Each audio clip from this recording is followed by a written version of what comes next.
All right, let's get going. Welcome to lecture number 7. Okay. So usual, let me just do a quick recap for us and then we'll pick it up from where we left off. Okay, so here we go.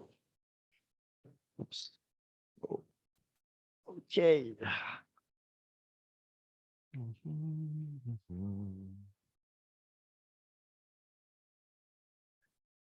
Okay. So last week, what did we cover? Well, last week we did what? A few things. Number one, I went on to show all of us session 2 of the all women's group. After that, I began to introduce to all of you our final component for this module. It's none other than this component called stages of group development.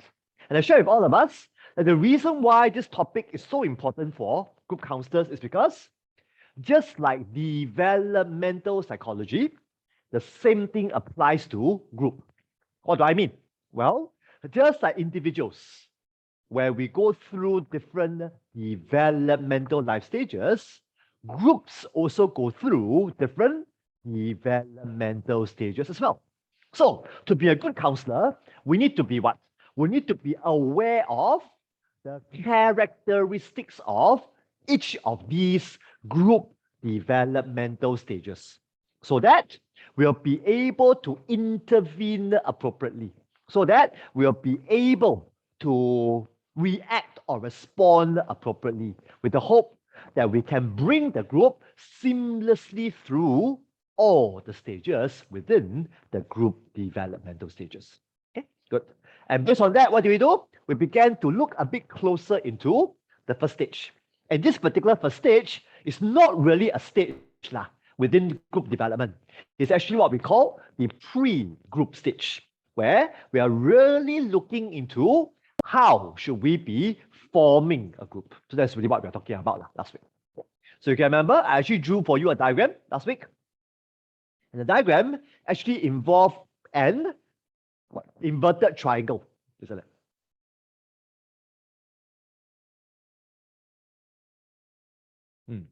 Okay.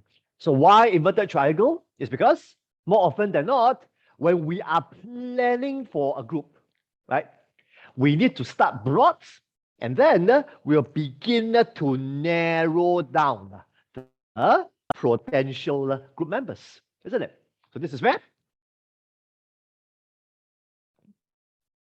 you can remember we began our time by looking at asking ourselves a checklist of questions on why do we even want to lead a group in the first place. And once we clear that hurdle, we have to then move on to look at the big R word called recruitment. Okay. And this is where I began to share with you my personal practice in how I recruit potential group members. So first source is always my clientele. And this is where I'll be looking at both my current active cases as well as my closed cases. Okay. Why? It's because already there is rapport being built between me and my clients. Number two, because they were or are my clients, I probably would know whether this particular group that I'm going to lead will be beneficial or not beneficial for them. So more often than not, I will probably be able to choose the appropriate group members to be joining the group that I'm leading anyway. So if my clientele do not present enough people, what do? Then I want to go to my colleagues' clientele.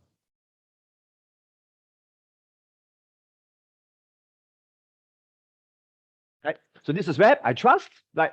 If I have good colleagues, my colleagues would know my work. I also know my colleagues' work. And because we know each other's work, my colleagues will probably know what sort of group members I should be referring to Lawrence's group. And I trust that my colleagues will make appropriate referrals to my group, basically. So if my colleagues' clientele also not enough people, what do? This is where I want to reach out to relevant agencies. So what do we mean by relevant agencies? This is where I want to be looking at agencies which are kind of similar to my agency. Okay, so example, if I'm working in a hospital, I'll be looking at other hospitals. If I'm working in private practice, I'll be looking at other private practitioners, whatever not. So this is where I want to be looking at relevant related agencies where they may be able to refer to me appropriate members for my particular group that I'm leading. Okay, good. So this, my friends, is the very first thing that we have to do under pre-group. Okay, yeah, good. So after we have gathered sizable number, what do we have to do now? Now we have to go on to look at our next step, which is all about the big S word called screening. Right? So what do we mean by screening? So this is where the old-fashioned way of screening, in my opinion, is always the best way. So what is the old-fashioned way of screening? Well, we can't run away from conducting one-to-one interviews. Right. So you can remember last week, okay, I gave all of us a list of possible questions that we can be using in helping us to be able to screen and select possible potential members from our pool of the recruitment sources that we gathered. Okay? So very important. So this becomes really critical with the hope that we can be really selecting the right people to join our group. Okay, so there we have it. A quick overview about what we covered as of last week. Okay, good. Let me come out to join you. I'll come back here again. Any questions about what was covered last week before we get rolling for tonight?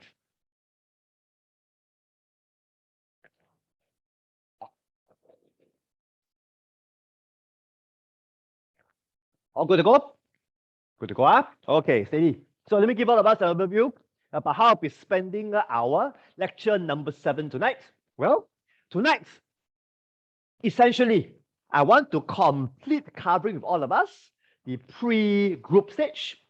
After that, I want to focus on the initial stage of development. If there's time, I want to begin to introduce to all of us the transition stage of group development. That's my aim for the rest of tonight. In our time together. Okay, let's go to the shall we? So here we go. So let me go back to my slides.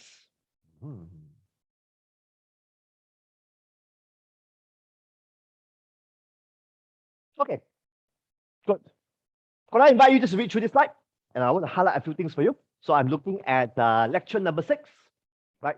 If I'm looking for here, over here, techniques for forming groups. You can scroll all the way down to here. This bit. Okay. Slide number 8.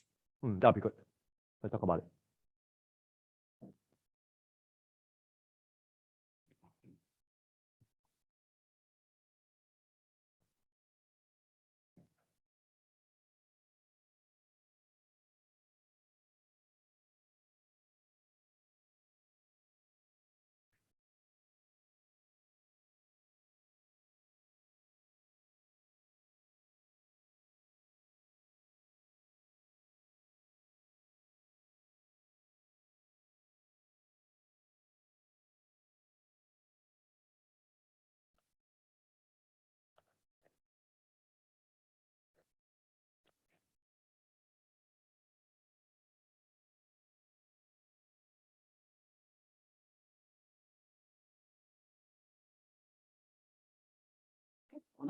Let's talk about it, shall we? All right. Now, I wanted to highlight to all of you this very, very important thing. The last bullet point. Okay. So very important, right? So as we are screening for appropriate group members, if we were to find any group member to be not suitable to join our group, very important, the ownership is on us to give reasons for this particular decision. In other words, if I need to turn anyone down, if I need to say no to any member in joining my group, The ownership is on me to let this particular prospective group member know what is the reason why I'm turning him or her down in joining my group. So everything has to be stipulated clearly with the hope that the group member do not walk away feeling rejected. Of course, there's what's the word to use? There's always some elements of control that we can't avoid. So if the client we were to assume, right, or to take it personally, I guess it's something that's probably beyond you and me. But we need to at least be responsible in crouching or in formulating the feedback in a way that hopefully will not make it sound personal to the group member that we are rejecting to join our group. Now, one way, in my opinion, that can make the rejection less personal is to what? Is to do this. Is to make an appropriate referral. So what do I mean?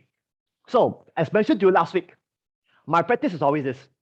If I am going to reject any member in joining my group, I will always counter offer, well, while I find you to be not suitable right now in joining my group, I find that it might be helpful for you and I to work individually for counseling.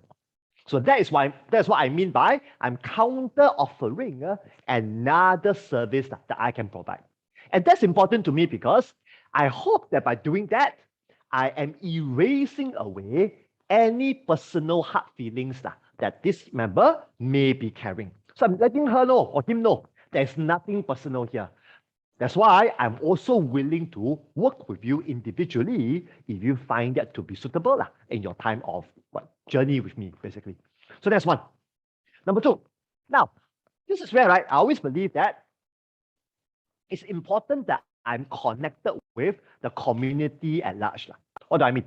Now, while I'm running my own thing, right, it's always important for me to be aware of who are the other players within the community who might also be running similar things as me.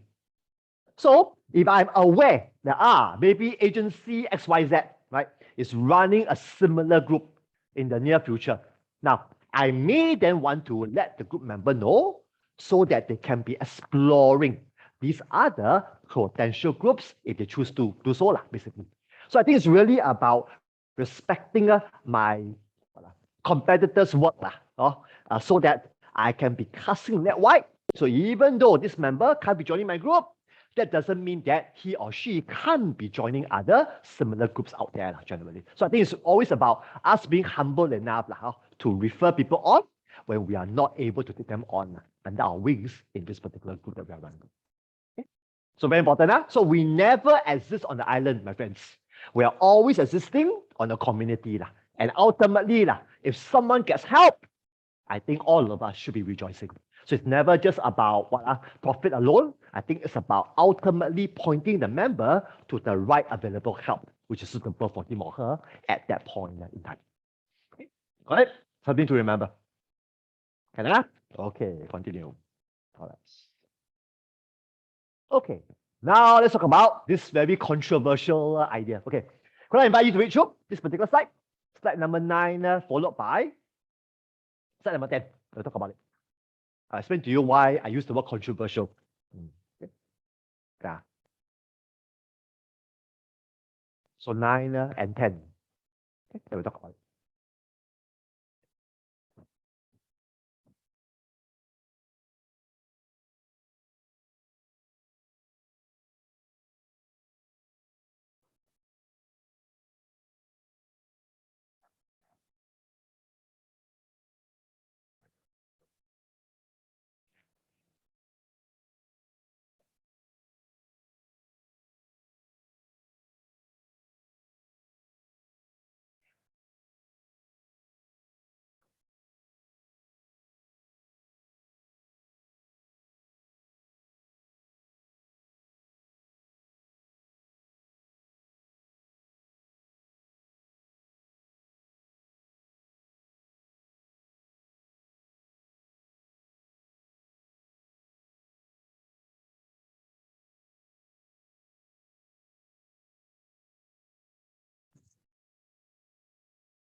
Okay, let's talk about it.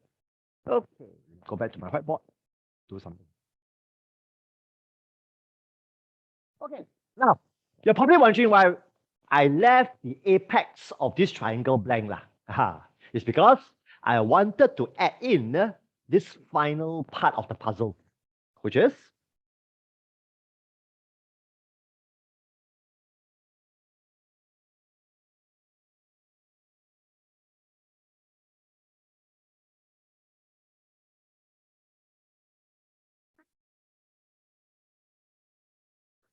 preliminary group session. Preliminary group session. Now, before I come and share with you why I use the word controversial, let us first unpack what is this preliminary group session all about. Okay. Now, summarize for you. Very simple. Now, the preliminary group session comes about after we have done all the one-to-one interviews. So example, let's say under the recruitment stage, okay, I've gathered, let's say, 25 people. Let's say under the recruitment stage. But after exploring my clientele, my colleagues' clientele, relevant agencies, I collected 25 potential members. After that, under screening, I conducted one-to-one interviews with all these 25 prospective group members. And after the one-to-one interviews, I decided to choose 12 of them to form my group. Okay.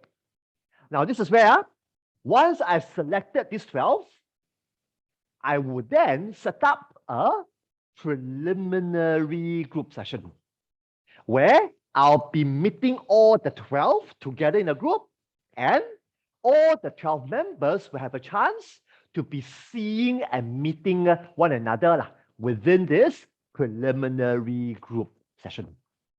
Can you all follow me so far, my friends? Okay, understand. Now let me come in to share with you why I use the word controversial. Okay, now comes the reason. Now, Corey says, the guy who developed this, he says that the preliminary group session is the final straw. What do we mean by the final straw? It means after the 12 people come for the preliminary group session, they can still have the right to not want to join the group proper. The leader also has the right to turn away members after they come for the preliminary group session. So in other words, the final hurdle, whether member join or not, lies in the preliminary group session. Got it? So this is why, I have mixed feelings about the preliminary group session being the final hurdle of whether a member joined a group or not. Why? Just imagine, these 12 people, come for the group session. Let's say, after meeting up with one another, 8 of them decided not to join the group, leaving only 4 who decided to join the group. My friends, I don't know about you. I wonder how the 4 of them might feel. Oh, we are the 4 miserable souls. All the other 8 can't stand us. Maybe see us as being hopeless. I don't know what they will interpret that to be. But I just feel like the 4 who remains, probably already their morale is rather low. Probably, the way they see themselves is probably rather low as well. And so, as we begin this group with these 4 people, I got a feeling that we are trending on an uphill task to really make this group becomes meaningful for the 4. Of course, Corey will counter by saying, Lawrence, you are being too pessimistic . More often than not, after the 12 come for the group session, probably all of them will continue on to be in the group. Well, that might be so. If that is the case, good . But what happens if it doesn't? Then what kind of impact are we having on the few who decided to continue? That's the reason for me, right? For me, personally for me, I never do preliminary group session. I never. What do? For me, the bucket stop at one-to-one interview.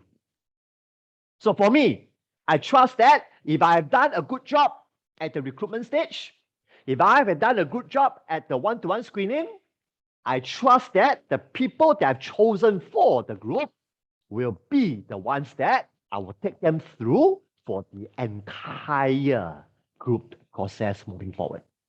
So I wouldn't be conducting a preliminary group session for all of us to come together, right? Rah a bit, say hi. After that, decide okay, should I join this group or not? No, I don't believe in that. So for me, I hang my head on R and S. If I've done it well, I believe that I've chosen the right people.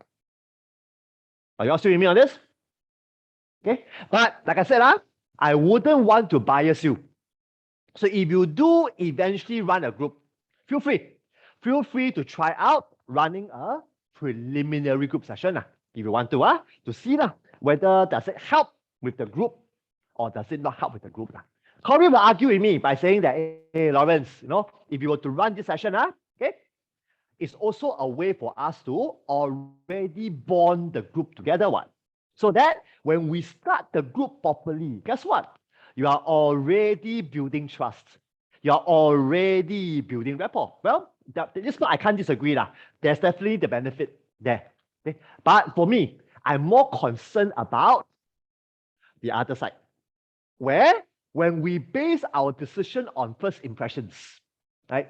I'm just afraid that if in the event the majority decided not to join the group officially, I'm just afraid that the remaining few might walk away feeling very rejected. So I guess I'm more concerned about that if that were to happen eventually. Okay? That's why for me, I do without this. I trust that my first two processes will get me the right people moving forward. Okay. Let me just come out to join you in case your questions on me. So far, still with me? Hope I'm clear about that. Any questions about the preliminary group session?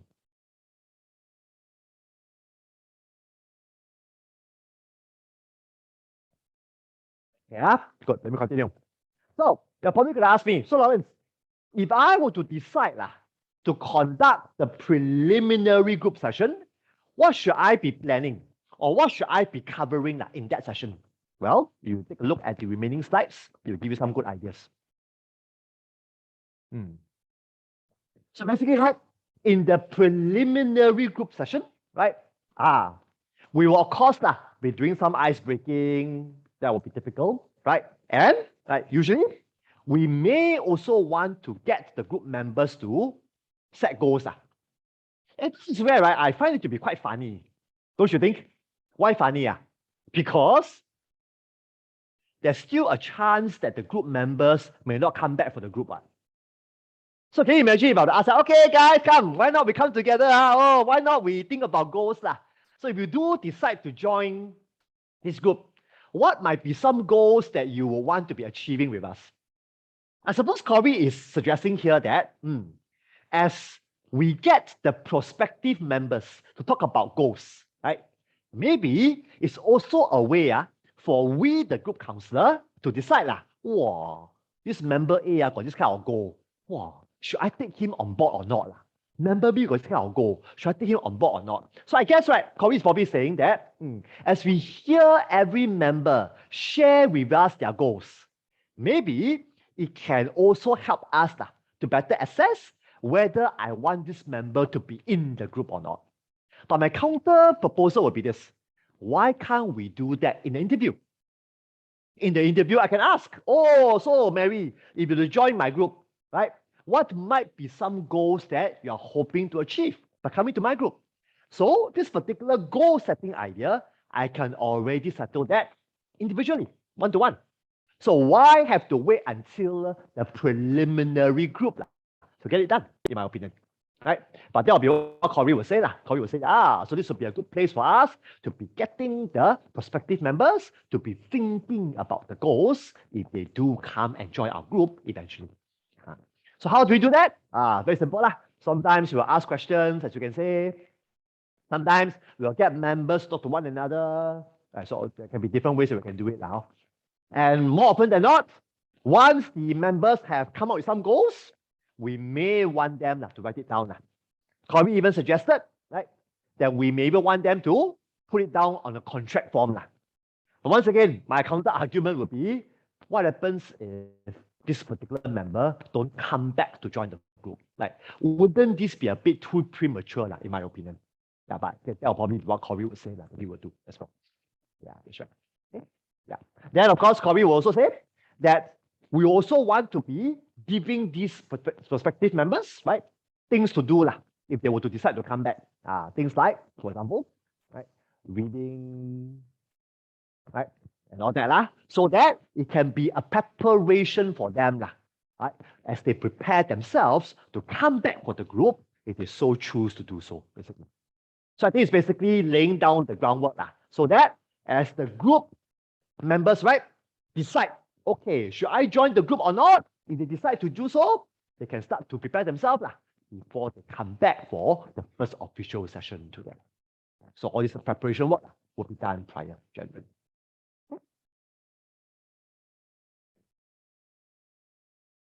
So I guess for me, my counter argument will be this. I will be doing all these things during the one-to-one interviews. So for me, every prospective member that I interviewed, right, I will be asking them the goal question. So if you do get selected to join this group, what might be some goals that you will want to be achieving with me in the group, for example? So I'll be asking such questions already during the one-to-one session interview. Basically, that'll be what I'll do. Then, for things like reading, for things like homework, preparation work, no problem. Once I've chosen the members, what do I do? I can either mail them, I can either send to them, email to them, whatever. I can do that, right? So that they can be preparing themselves before they show up for my first official group counseling session. So that'll be what I'll do more often than not. Yeah, so for me, I hang my head mainly on the first two processes. Yes, Steph, go for it. Sorry, I have a question about the goal setting. From all the research that we've been doing for our group project and everything, a lot of times they say the first session is actually the session for goal setting. So what's the difference between the goal setting on the first session and the goal setting, like you say, one or the preliminary group? Good question. Now, I suppose, right, Corey is coming from this angle that goal setting is not a one-time off thing. It needs refinement. So let me give you an example. Let's say if I were to get my group members to do the first round of goal setting in the preliminary group session. Let's say they decided to join the group officially. During the first session, I may want to revisit with them the goals again. So I may say, okay, so now that you guys have decided to come on board officially, I wonder, has the goals changed in any way or are they still the same?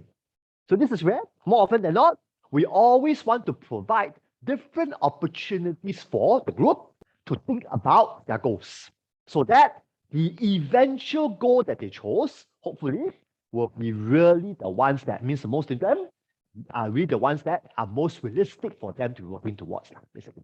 So I guess that's probably why Corey believes in that. I guess for me, right, is this. As I get my members to think about the goals before they join the group, same thing, right? As they think about the goals, first session, when we come together, I want every member to then share about their goals. And through the sharing of their goals in the group, maybe they may begin to have second thoughts. Maybe they may begin to have other views that, maybe this goal that I have, maybe too difficult. Maybe I should scale it down, whatever not. So now I'm looking very much at goal setting as a process rather than as a one-off thing. Yeah. Okay, good. Thanks, Seth. Other questions for me about the preliminary group session?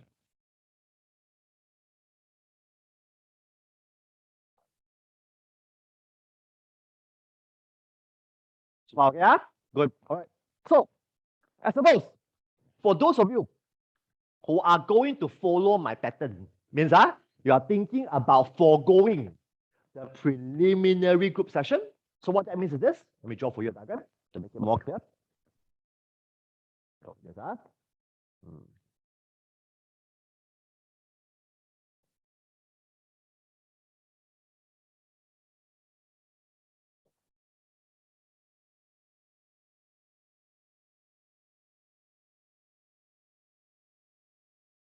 this one, same thing, recruitment. This one, screening. Okay. So now, if you are going to be foregoing the preliminary group session, now the apex of this triangle will be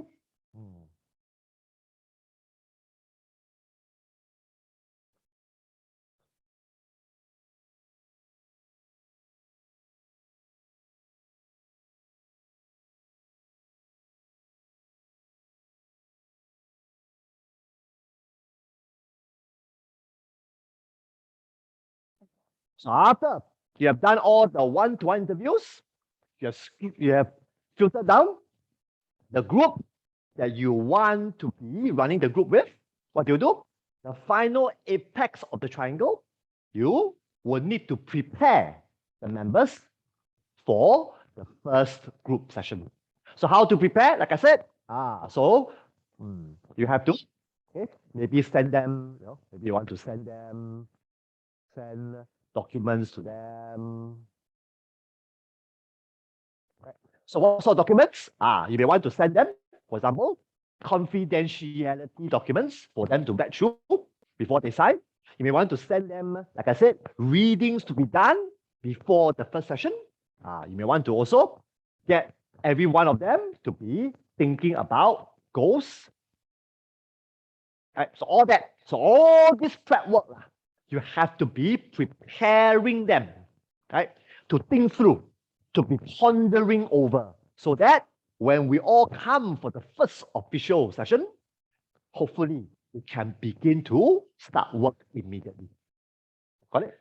So that's what I mean by doing the preparation work after we have done the one-to-one interviews in screening the members now.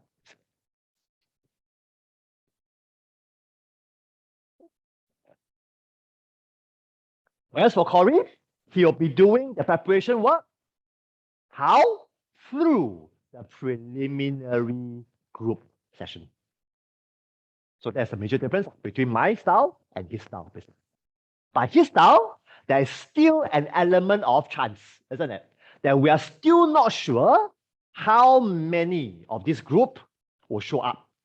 So there's still an element of chance. Whereas for mine, I think at least I have a better gauge that these people that screen, more likely than not, they will be coming for the group eventually. So I guess for me, I prefer to have the certainty more than the uncertainty from Colin. Okay. No questions? Now let's move into looking at our stage, the initial stage of group development. So come, let me just bring you back again to what I shared last week.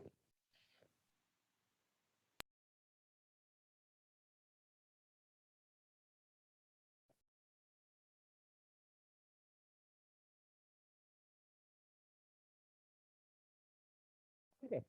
So last week I mentioned to you that once the group is being formed, there are usually 4 stages that this group may be going through. What are the 4 stages? Well, the first stage is the initial stage, followed by the transition stage, followed by the working stage, followed by the final stage. Okay. So more often than not, these are the 4 stages that we hope a group will be able to go through under our care, under our facilitation. Now, I want to be very real to you by saying to you that not every group will be able to go through all 4 stages, to be honest with you. Okay? So you're probably going to ask me, right? So at which stage might a group fall out?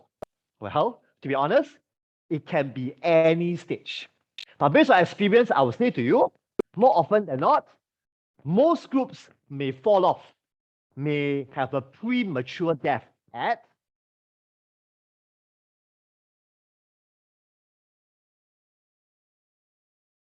transition stage. So I'll come back to share with you why is that the case. But more often than not, right, any group may actually disband, any group may actually have a premature death at any stages. But we found that more often than not, it may happen at the transition stage of development, more often than not. And I'll come back to share with you why is that the case as well.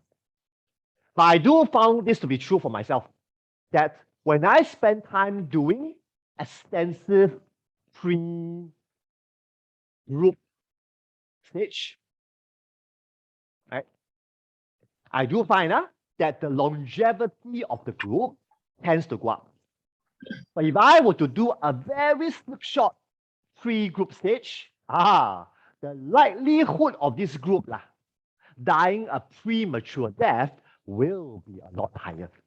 So that's the reason why if I were to be you, never cut corners.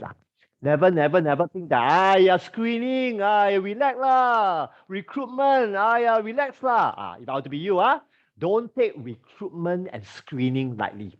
If you put in the work, you will reap the results later, I can assure you. But if you cut corners at the beginning, you probably may suffer later on.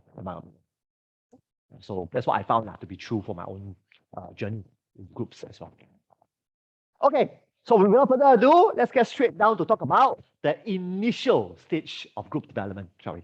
Okay, so here we go.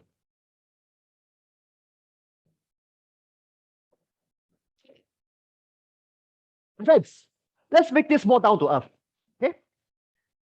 Without looking at the slides, okay?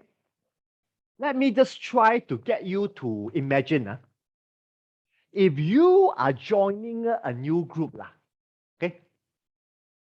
What do you think will be some concerns within you as you are going for the first session of a new group?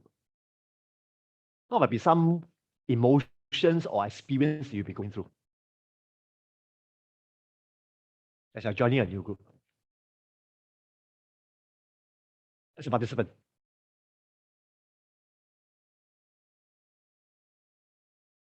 That's right. Thanks. You're right.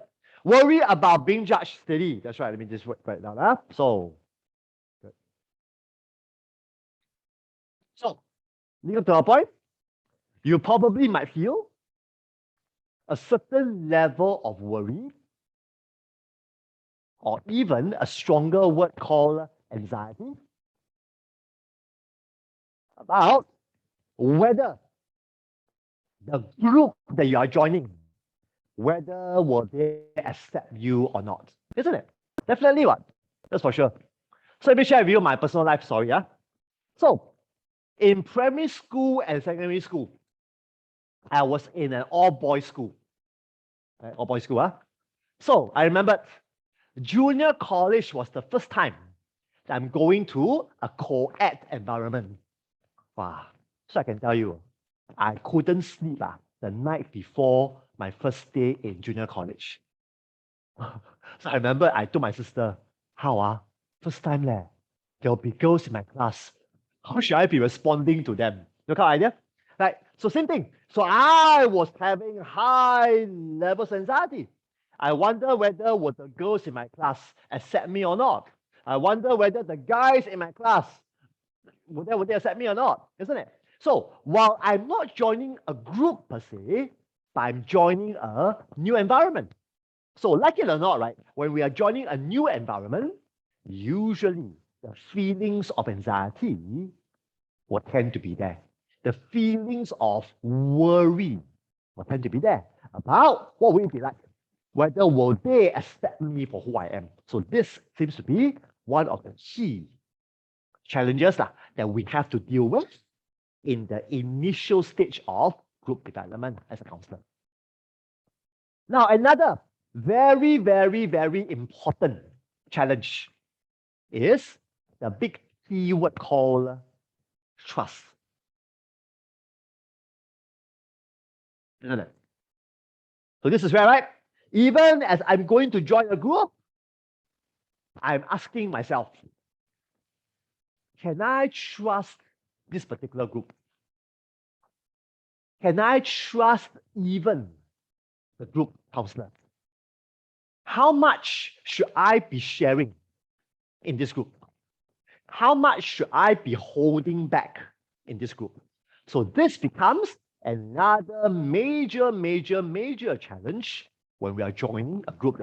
In particular, a counseling group, growth group, and whatever not. So the concern about trust will be another major, major challenge. All right, good.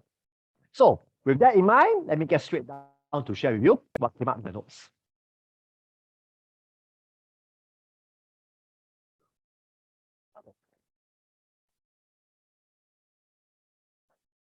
So as you can see, right?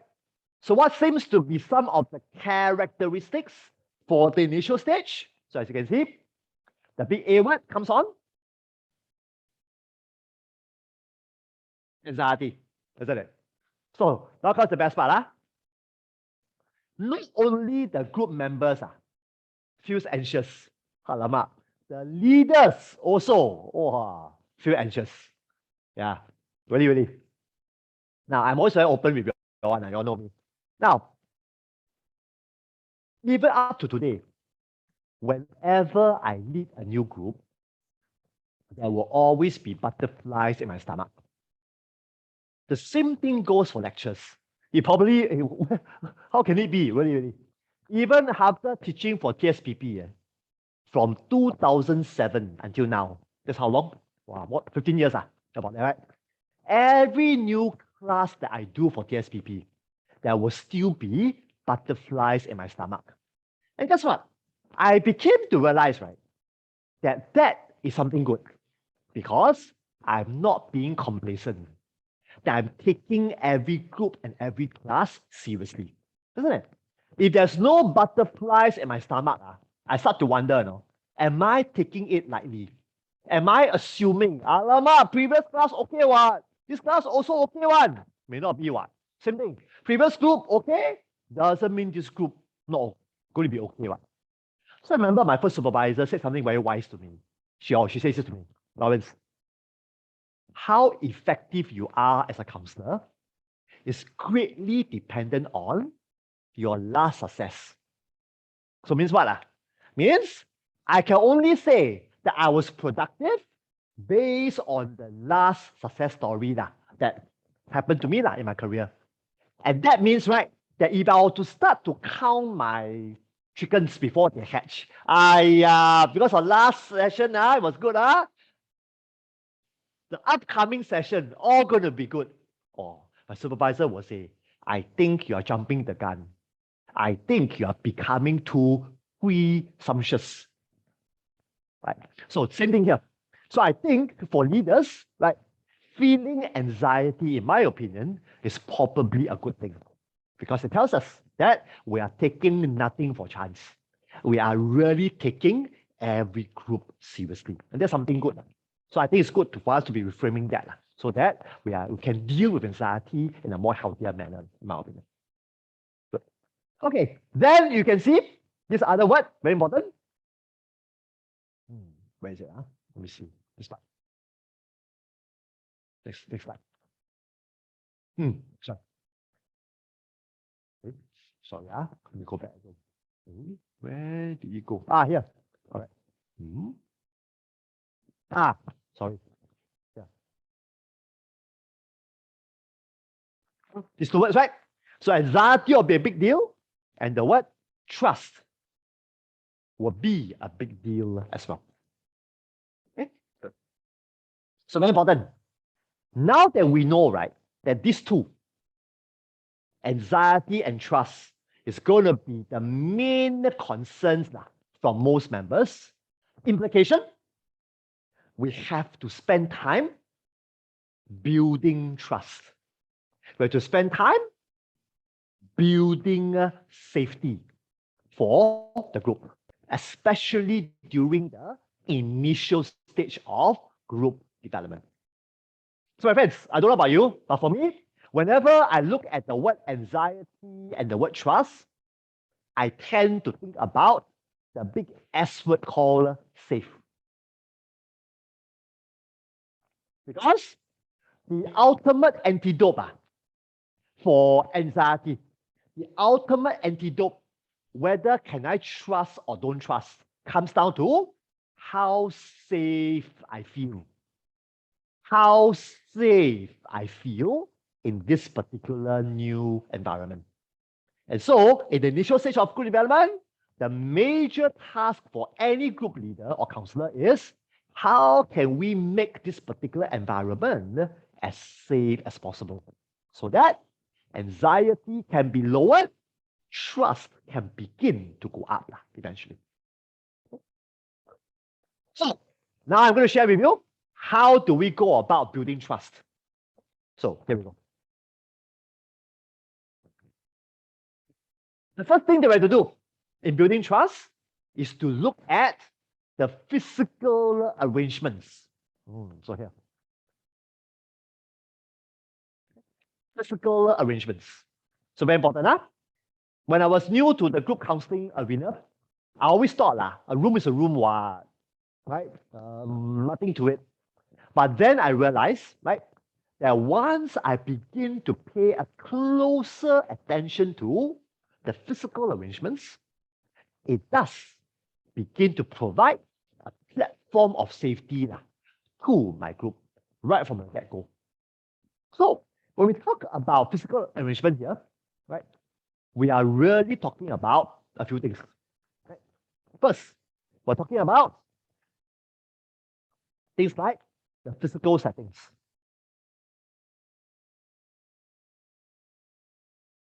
Okay? So when we talk about physical settings, it literally goes down to the room. The room where the group will be held.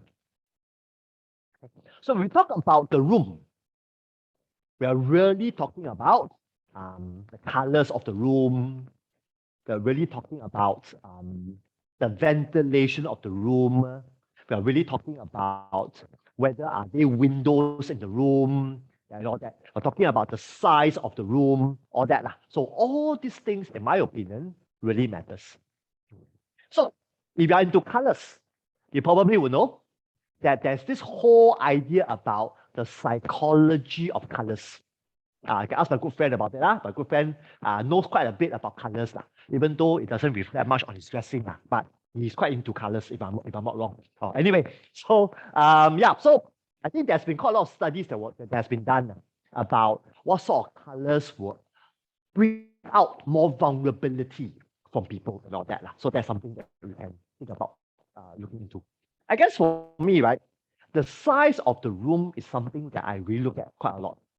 I remember my first group that I led many years ago, it was held in a very big room.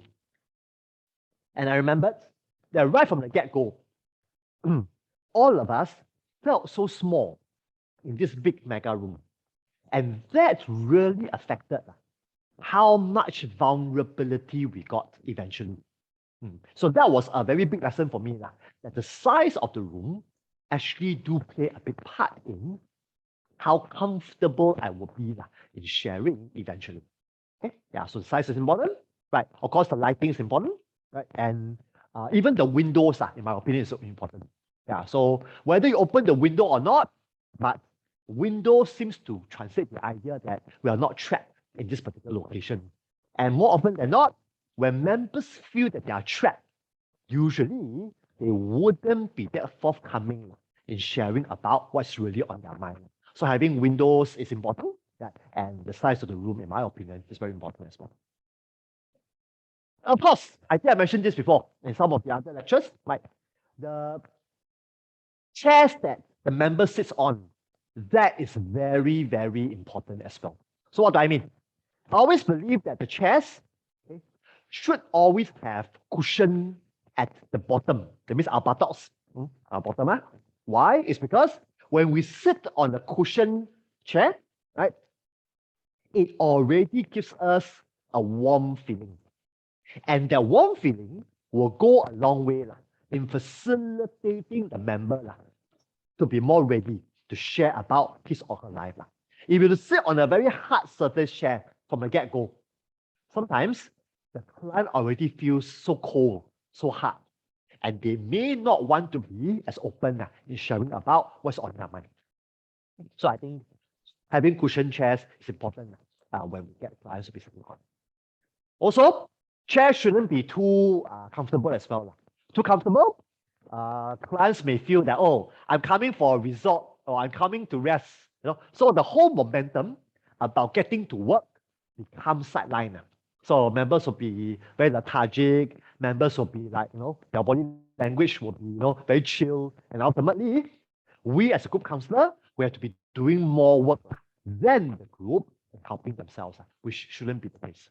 So I guess the chairs plays a big role in terms of sending the message they're here to work, but yet it's comfortable and warm enough for you to feel vulnerable, to share more about yourself in the group itself. That's important. And of course, I mentioned this before, this idea about sitting arrangement. I mentioned that when we were looking at the video. So more often than not, what do? We use two types of sitting arrangements. It's either we use the circle or the semi-circle formation. Why? It's because we always want to make sure that the sitting arrangement facilitates eye contact from everyone. It means I can see everybody can see me. So no one is being blocked by any pillar or by anyone. We want to make sure that everybody can be seen by everybody. Why? It's because we want to hammer home the idea of equality, inclusivity. Because if someone is hidden by someone, message clear. The person hidden, not that important. The person that can be seen, more important. So that is the message that we want to throw out the window right from the get-go. Everyone in this room, we are all equally worthy. We are all equally important. We are all equally valuable. So that is a message that we send out through the sitting arrangement that we want to hammer home generally. So that's important. Then let me teach you a trick. What's the trick? Now, if you are going to be using the semi-circle arrangement, okay, now very important. Let me draw it out for you. Let's say now I'm going to use the semi-circle sitting arrangement. Let's say like that. Yeah.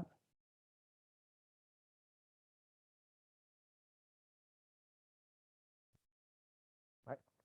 Now, more often than not, the group leader will be sitting here, isn't it? Right? So very important. If I were to be you, right, make sure you chop this seat from the get-go. Really, really. So you wouldn't want to appear to be bossy if a group member were to sit at this seat. You wouldn't say, hey, sorry, no, I need to sit here. I mean, it's like, I want to make sure that we're starting out in a very respectful way, isn't it? So for me, whenever I'm doing semi-circle formation, I'll make sure this particular seat is being occupied. I'll put my whatever, put my notes, I'll put every single thing that's on this chair to make sure that is taken. So no one will be daring enough to sit on this seat. So the rest of them can then be sitting on the other seats. So that's something to remember. Now, if you're going to do the circle, the full circle formation, then it doesn't matter. Anywhere you sit in the circle, it's going to be pretty okay generally. But semicircle, the middle part is very, very important generally for us. So far, still okay? Yeah, quickly moving on. Okay, now we come to ice breaking. Very important. Good. So now I invite you to read through this particular slide. 5, 6. Then we talk about it. 5 and 6. I'll share with you my go-to ice breaking technique.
Okay, we're done? Good, let's talk about it.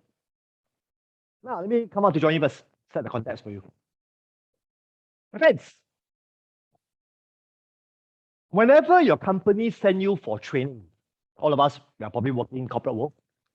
Whenever your company send you for training, let's say you happen to be the only one being sent by your company for training. Now, what would be the most dreadful part of the training that you'll be dreading? I don't know about you. If I'm being sent by my company alone to go for training, right? The most dreadful part of the day would be the first tea break. You know why? It's because if I'm going to this training alone, right, I will be dreading what? First tea break. Who to talk to, isn't it? So, last time, without smartphone, right, it makes things even more agonizing, isn't it? Wow, you stand one corner, try to look busy, but very hard. You try to fake calling someone, also very hard, isn't it? Now got smartphone, easy lah. You go one corner, you pretend to be busy, send out email, can no problem, isn't it? So smartphone really helps us to be less awkward, especially in a strange environment, isn't it? So with this in mind, right, that is what I typically do for icebreaker. So what is my go-to icebreaker for groups? This is what I do. I always like to do this. This one.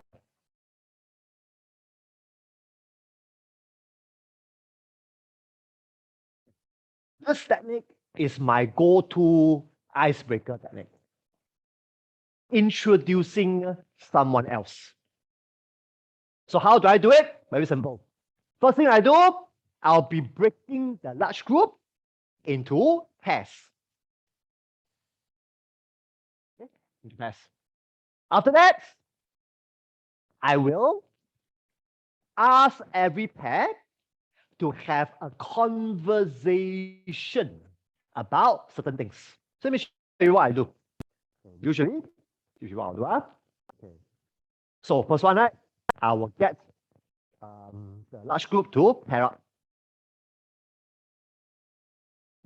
So after they pair already, I will then tell all the pairs that within your pairs, you are to be conversing about a few things.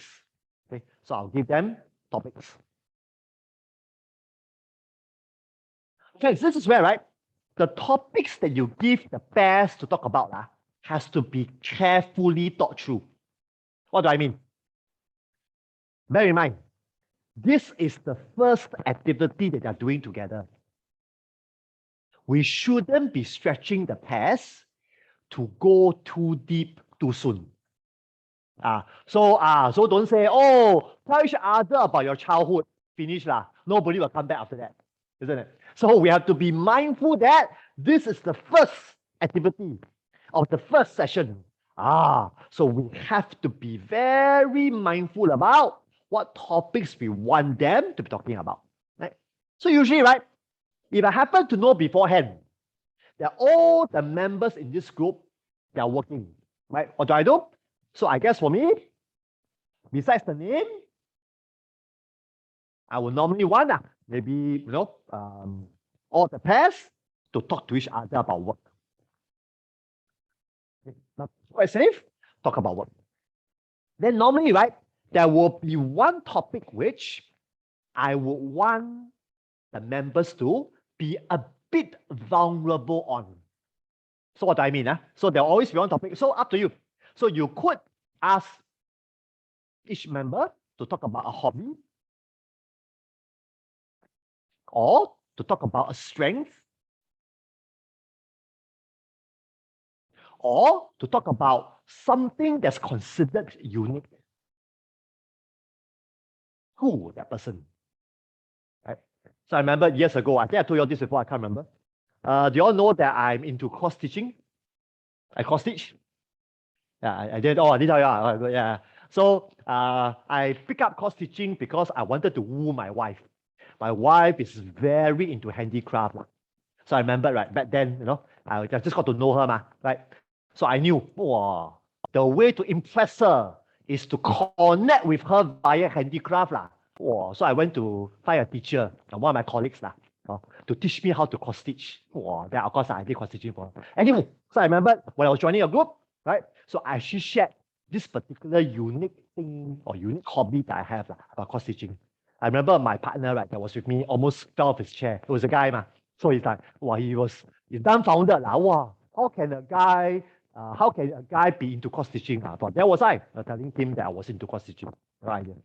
So this is what I mean by we want one topic to invite every member to say something about who they are. But yet, we wouldn't want that to be way too deep because, we don't want to make them feel that they are obligated to trust the member opposite them too soon. Basically, that's our idea. Now, then what do we do? After they share, last part, later on in the larger group, they need to introduce their partner.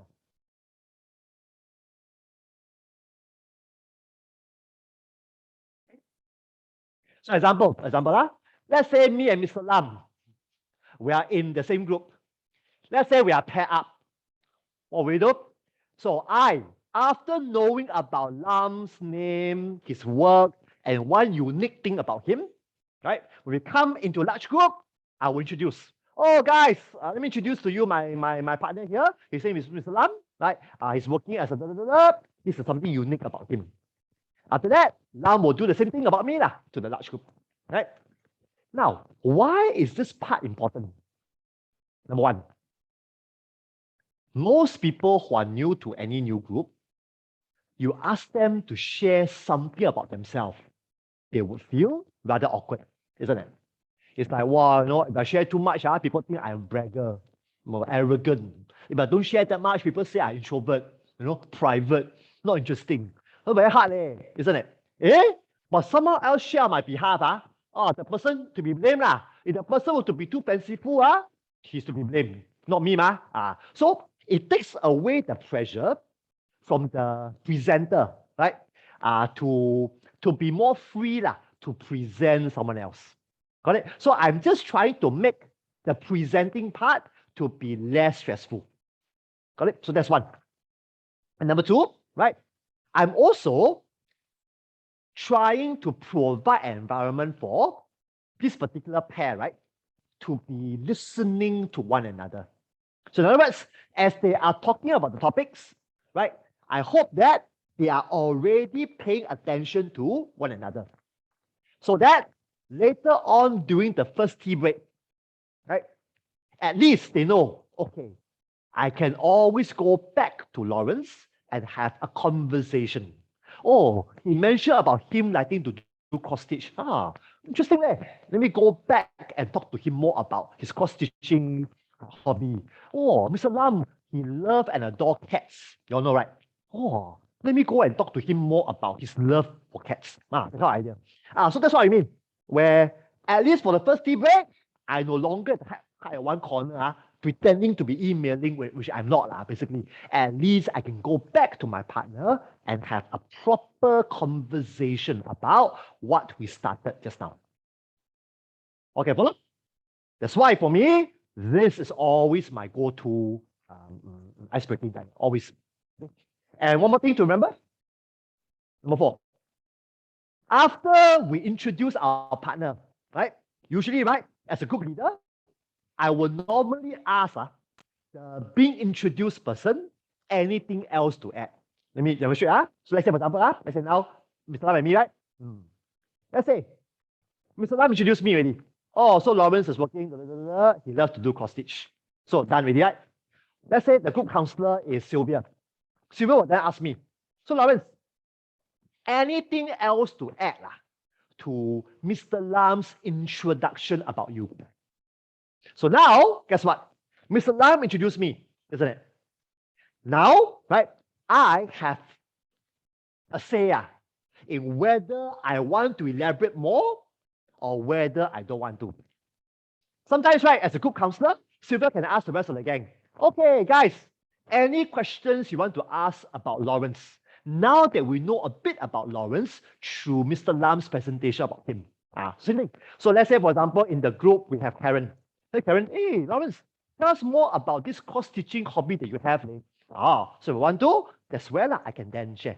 But by now, I will feel more comfortable because Mr. Lam has already broke the ice on my behalf.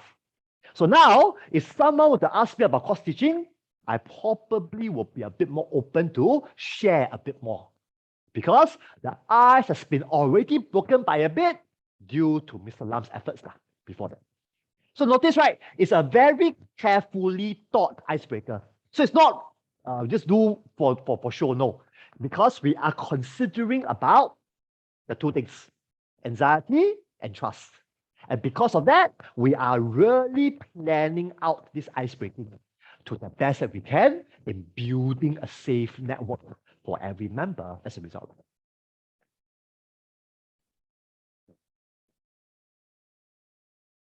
So are you still with me? Okay, so this is something which I love to do when I lead a group usually. Okay, continue. Go back to my good. Okay, so all the rest you can read on your own, nothing too difficult. Okay, now, very important. Sometimes, right, if the group is very big, so what do I mean by very big? Okay, my record, I one person record, I think I led a group of 14 people before. So for me, I've done one person, one leader to 14. Almost died. It was really, really, really too big. Really. So I learned the hard way. So never will I ever do this kind of size before. I mean, ever again. For me, one person, ideal should be 1:8. If you're really very skillful, maybe 1:10. Maybe. If you want to do 14 or 16, make sure you have 2 facilitators. That means you and someone else to be able to comb the 16 people, to comb the 14 people together, basically. So, very important. If you happen to be leading a big group, for example, 14 people, 16 people, for example, what do? This is where, right, you will want to play around with the use of diets and small groups, especially initially. So diets, I'm sure you all know, is pairs, isn't it? Small groups, up to you It can be triads, it can be foursomes, whatever. It can be fours, it can be threes, whatever that you want to call it. Why? It's because initially, just imagine, big group, initially, everybody will be feeling quite nervous. Wow, big group, wow, if the counselor going to ask me to share one by one, so scary, isn't it? What do? Larger group, we always want to play with pairs or even small groups to really make it safe in the beginning. So as every member gets used to the small group, when we come back together on a large group, hopefully that will make them feel safer to now start to share in a larger group. So the idea is we want to get every member to be more comfortable to share more easily, small group, then slowly but surely become bigger. So that's always the idea here. So instead of throwing them into the deep end of the sea, we want to do that progressively with them. The idea which I use sometimes in large groups is this idea. Corey taught me this. Yeah. This part.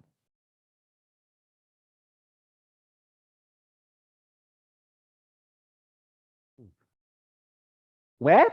Okay, let me draw for you. Okay, easier for you to understand. Let me draw for you. Okay, let's say like that. Okay, let's say same thing. I'm here.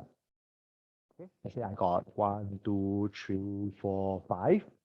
Let's say I got 1, 2, 3, 4, 5. Okay, let's begin 6, okay? This is what I'll do. Big group, 1 to 12, big group, right? What do I do? Let's say first thing I do is I get all the 12 people to be in pairs. Let's say, pair 1, pair 2, pair 3, pair 4, pair 5, pair 6. Right? So, so pair 1, pair 2, pair 3, pair 4, pair 5, pair 6. Right? Good. Let's say, same thing. Okay? I want every pair to talk about work, about something unique. Done already. Let's say, after 5 minutes, right? I would then want to combine pairs. Means what? So I'll say, okay, guys, now that you have a chance to talk to your partner, now could I get pair 1 and pair 2 to combine? Pair 3 and pair 4 to combine. Pair 5 and pair 6 to combine. So now what am I doing? I'm progressively extending the number. From me talking to my partner to me talking to my partner and 2 other new friends. Got it? So I'm progressively stretching every member to slowly but surely open up. Right? At a pace that I hope is still safe. At a pace that I hope is not too threatening.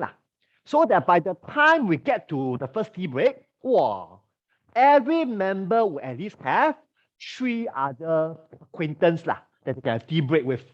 In my opinion, it's a pretty cool thing. And I hope that by the time we get to the ending of the first session, at least, I hope, conversations between these 4 people will continue on even after the first session is over.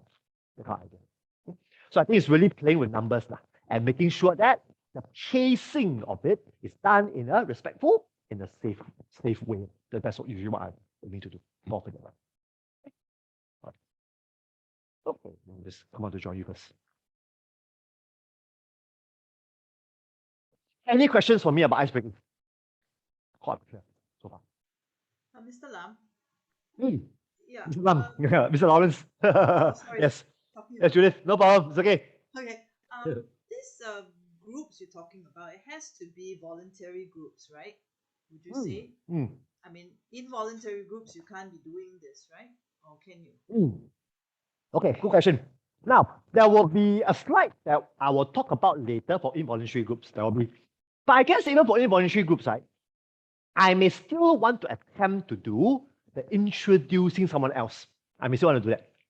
Because, right, just imagine, if I'm forced to come for this group, if you want every member to share about themselves, I think they probably will be even more angry at that. But if I am just introducing my friend, if I am introducing this other person, maybe it makes the introducing a bit easier for them to handle. So I guess for me, right, even when I lead involuntary groups, I would also be using the introducing someone else to do it as well. I tend to do that. But I may not combine pairs together. I may not. Because that might make the agony longer. But I will still be using the introducing someone else to break the ice in the beginning. I'll still be doing that, usually. Judith, so I hope that's all. That's cool. Yes, Christina, go for it. Yeah, just 2 questions. One, if let's say it's a mixed group, that means both male and female in the group, Yes. would you pair them up like on the same gender. sex, same gender, or you will actually mix them? Good question. First, I guess right, I will decide based on my one-to-one interviews with all of them. So what do I mean? If I sense that there is some reservations in the beginning about being paired with the opposite gender, then I will intentionally pair them separately, meaning all the guys and all the girls. But if the one-to-one interviews give me a sense that they are open, they are ready, then I wouldn't mind pairing them up quietly. No problem, I'll do that. So I guess my decision will lie very much on the one-to-one interviews. What is my sense about where they are in this particular co-ed group I'm running? Then I will decide on the spot. So if let's say, for instance, my second question is like, for instance, if let's say they're already paired, and then subsequently one of the member comes to you, says that they are he or she is not comfortable with this pet member, would you what would you do? Would you like suggest a switch with another member, or how would you handle the situation? Okay, yeah, I guess this is where, right, the pairing initially will only be a short while. So what do I mean? When I get them to pair up, right, it's just for that short 5 minutes for them to know each other a bit, to introduce the other party. So it doesn't mean, right, that they are now stuck with this partner for the rest of our time. No. So in other words, right, as we begin to do more and more work, there will be opportunities for every member to be paired with other members. So the first pairing, right, is not cast in stone. It's just a pairing which hopefully will get other members to be knowing this member a bit more. That's all. It's just to serve that purpose. But beyond that, every member will then be given a chance to be paired with other members later on. That's right. Okay, thank you. No problem. Thanks. So, okay? Yeah, quickly moving on. Then we go for a break. All right. Go back to my slides. Okay. Now, could I just invite you all to read through this part or the slide when we talk about it? This part.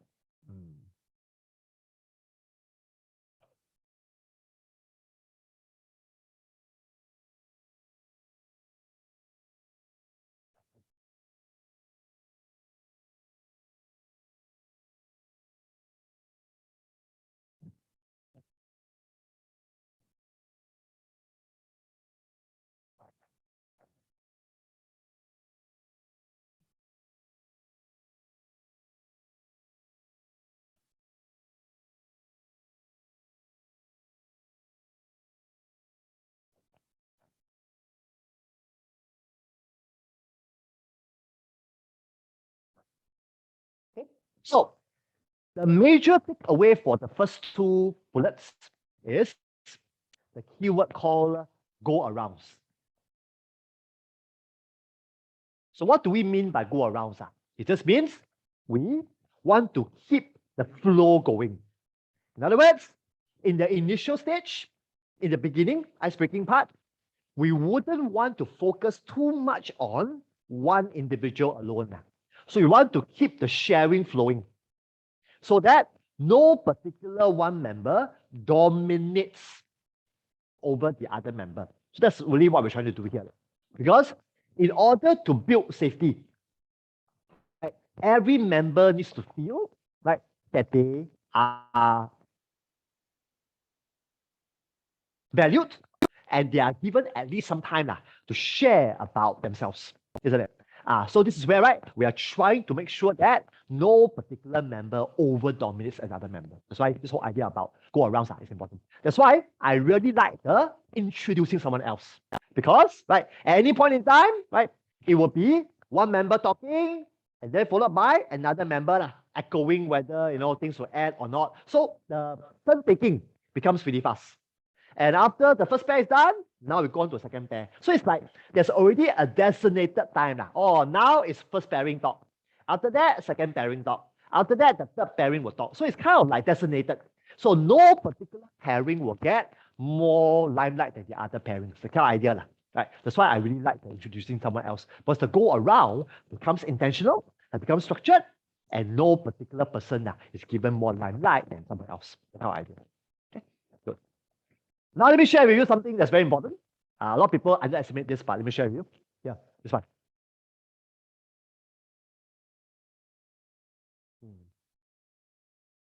Leaders can actively involve in the introduction process in order to establish trust.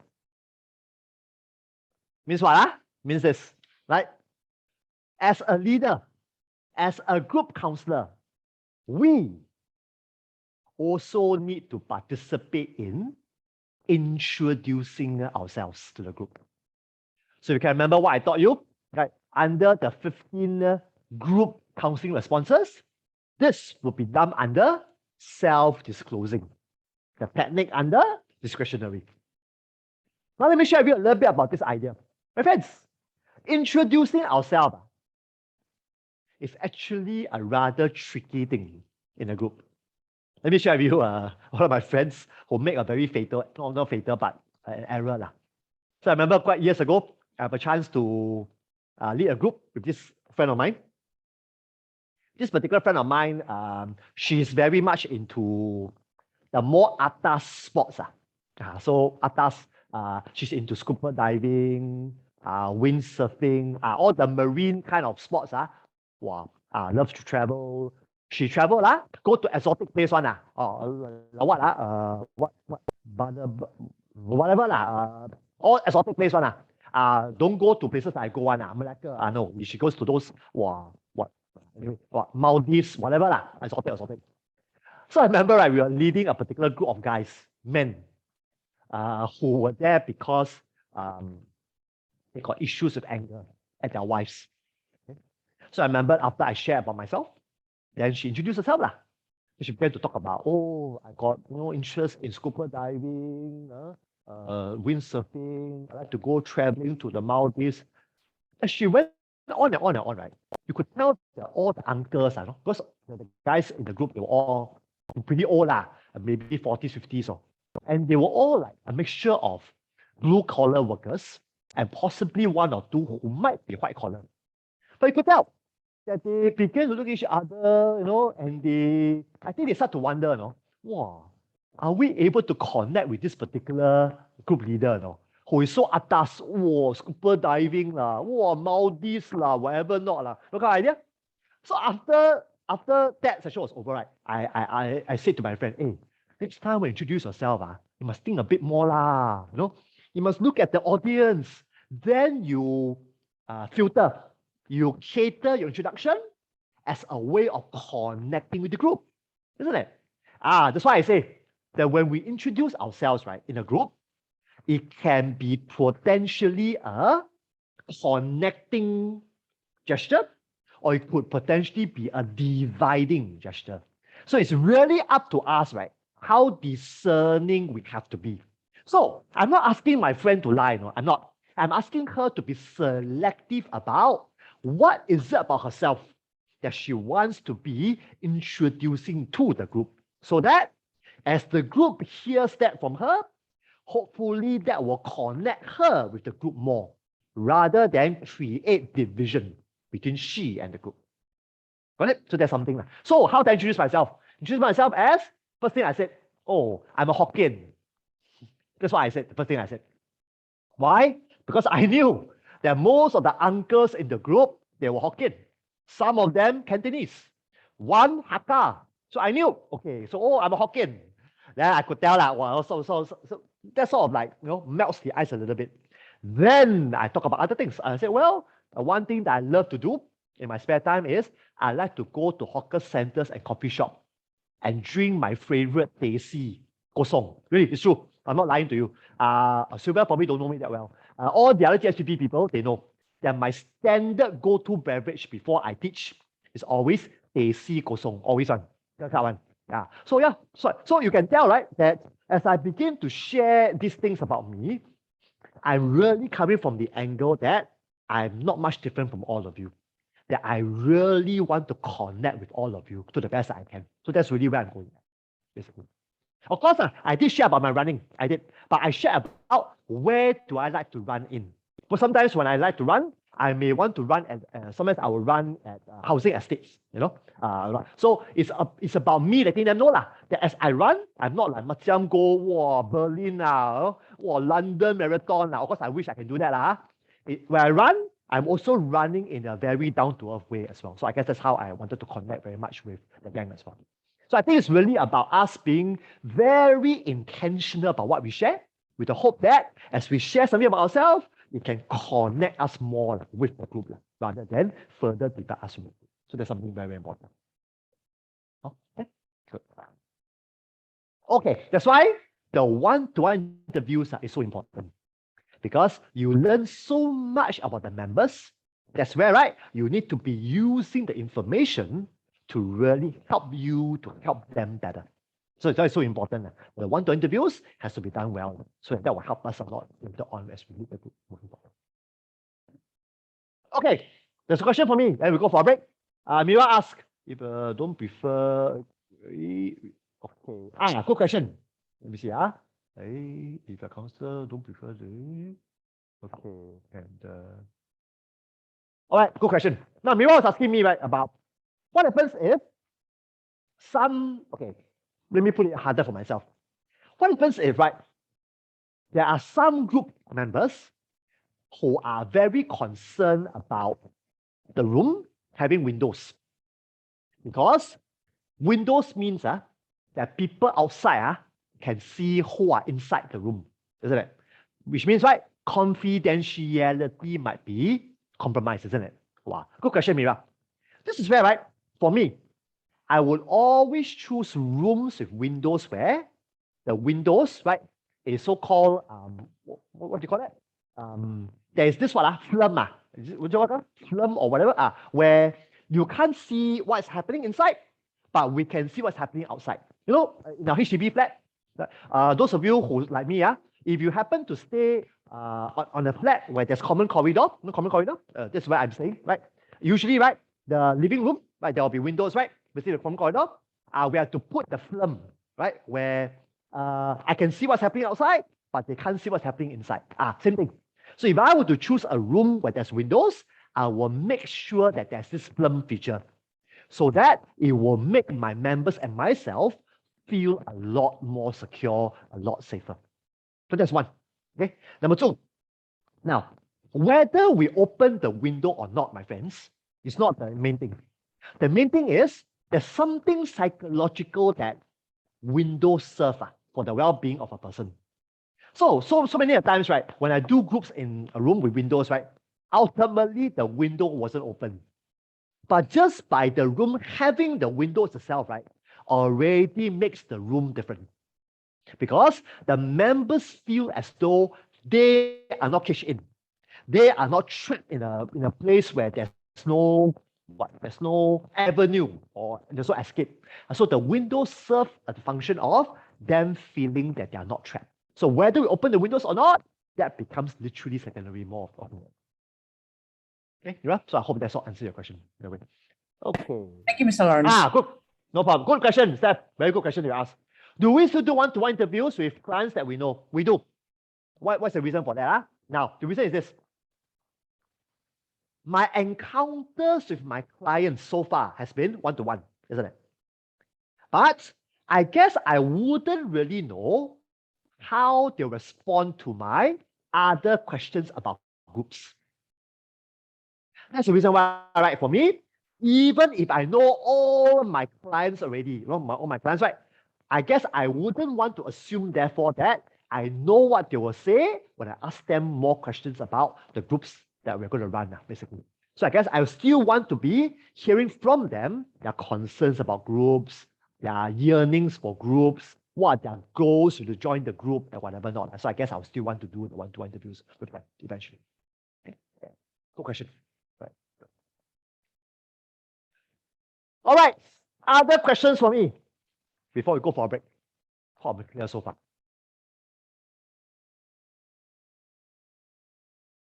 Okay. Time check, 8:30. Be back by 8:40. We'll pick it up from there. See you guys in 10 minutes. All right.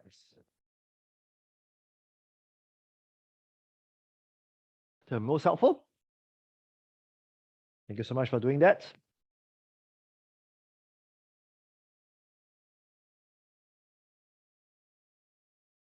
Okay, let's continue, shall we? Let's continue. Going back to the slides.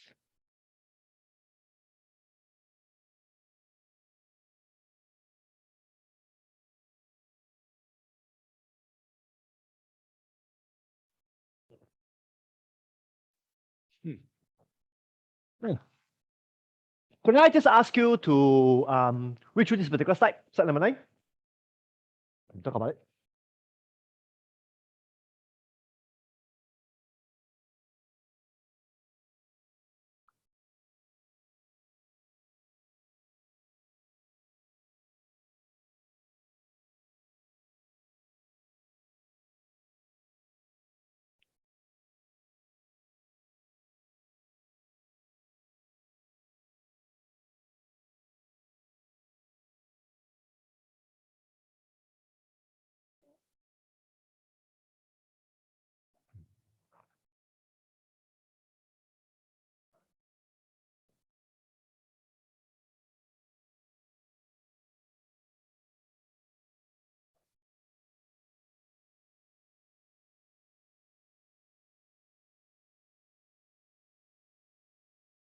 Done? Let's talk about it. Now, my friends, the whole idea about doing counseling, whether it's individual, group, is we want to impact the client's life outside of the counseling session. So, example, if my client is coming to see me because of marital problems, right? I hope that in my work with him, it would impact his marriage outside of the counseling session. So same thing here, right? So for us, whenever we are doing any group, right, ultimately, we would want our group members to be more open in sharing with us how is their life like outside of the group. How is their life like when they are back home with their families, when they are back home working, when they are back home with their friends. So we want to know how is their life like outside of the group counseling session. Okay? Because ultimately, that becomes the fruit of whether our sessions is making a difference or not. But now comes the problem. What's the problem? Now, in order for group members, right, to be more open to tell us about what is happening outside of the session, a lot comes down to how safe they feel inside the session. So this is why, right, I'm come out to join you. A lot of newbie counselors, right, make a very elementary error. What is elementary error? They try to ask too intimate questions to the group before the group even feels safe in the room. So example, let's say if I'm leading the group for the first session, right? I guess I probably wouldn't want to ask too many questions about the client's life outside of the group too soon. Because if I do that, clients may actually feel intimidated, or they may feel that they are not ready to be able to divulge so much information in too soon a time. Okay? So for us, it's always about making sure that as the group members feel more and more safe in the group, they will naturally become more inclined to tell us about what is happening outside of the group. Got it? So that's really the focus here that we're trying to do more often than not. So for me, what do? So in the group, initially, I will want to ask a lot more questions about what gotten them to decide to come to this group. I'll probably ask a lot of questions about how is it like to even be in this group so far, in the last 2 sessions. So I guess I very much want to make sure that every member, right, is beginning to feel more and more at home in the group. Every member is beginning to feel more and more comfortable comfortable with the group. That's how I do. Only then I will start to ask them questions about how is the life like outside of the group and so forth and so forth. So that's really what we're trying to do with this particular thing. Okay, not too easy, but we are just trying to make sure that we are easing into the trust level, right, at the pace which the client is feeling comfortable at, rather than to be too quickly in their face before they're ready for it. Basically. So that's what we're trying to do now. Okay. So you're fine. The next couple of slides will talk to you a lot more about how do we begin to build trust. So you hear me share a bit about this element of trust in a moment. Yeah. So here we go. Okay. So as you can see, right, the next couple of slides talks a lot about this whole theme about creating trust within the group. Okay. So what are some things that we need to look out for when we are creating trust?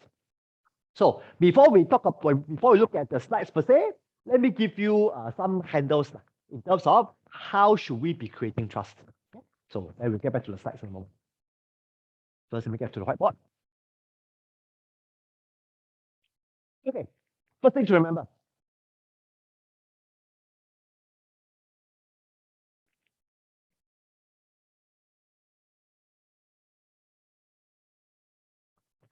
Now,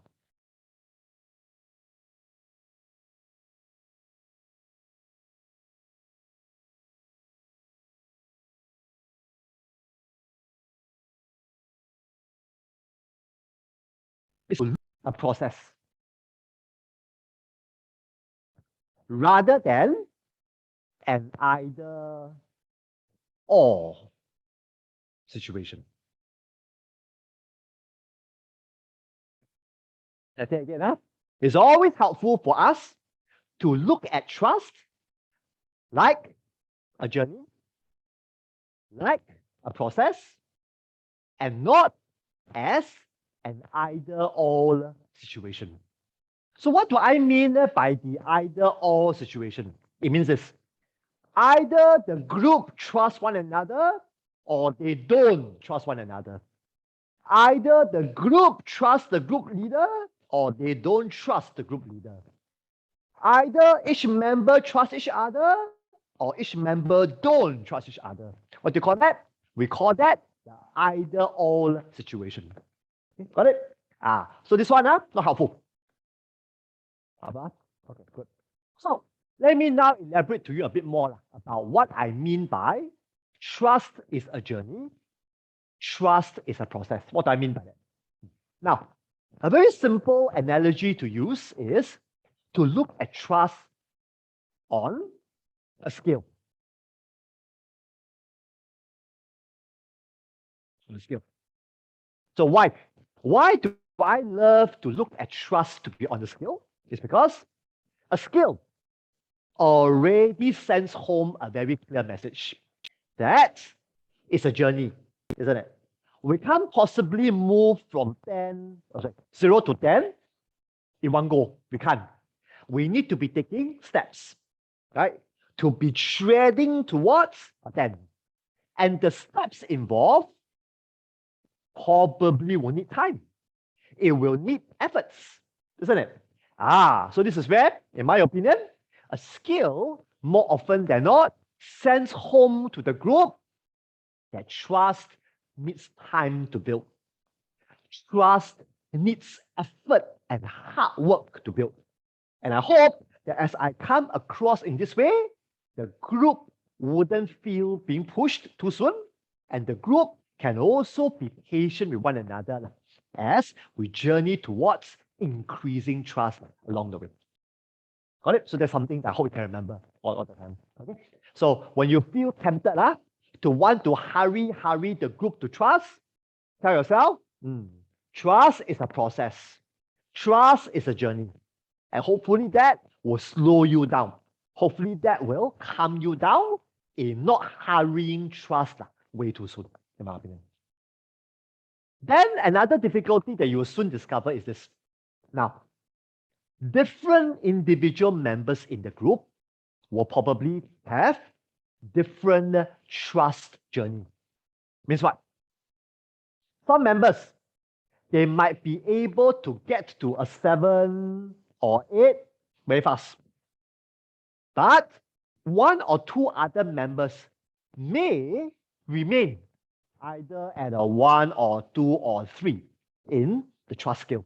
Right? So this is where, right, we have to be mindful that different members would trust at different degrees. And we have to make sure we respect those degrees or differences rather than to be trying to force everyone in the group to be at the same number of trust. So that's something that we need to be mindful about. Not easy to do, but this is something which I realize to be important whenever we are leading groups eventually. Okay, good.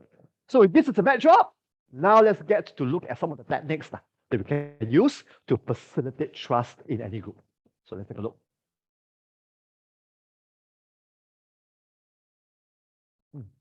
Okay.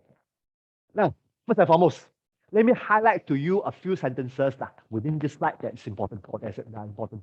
Yeah.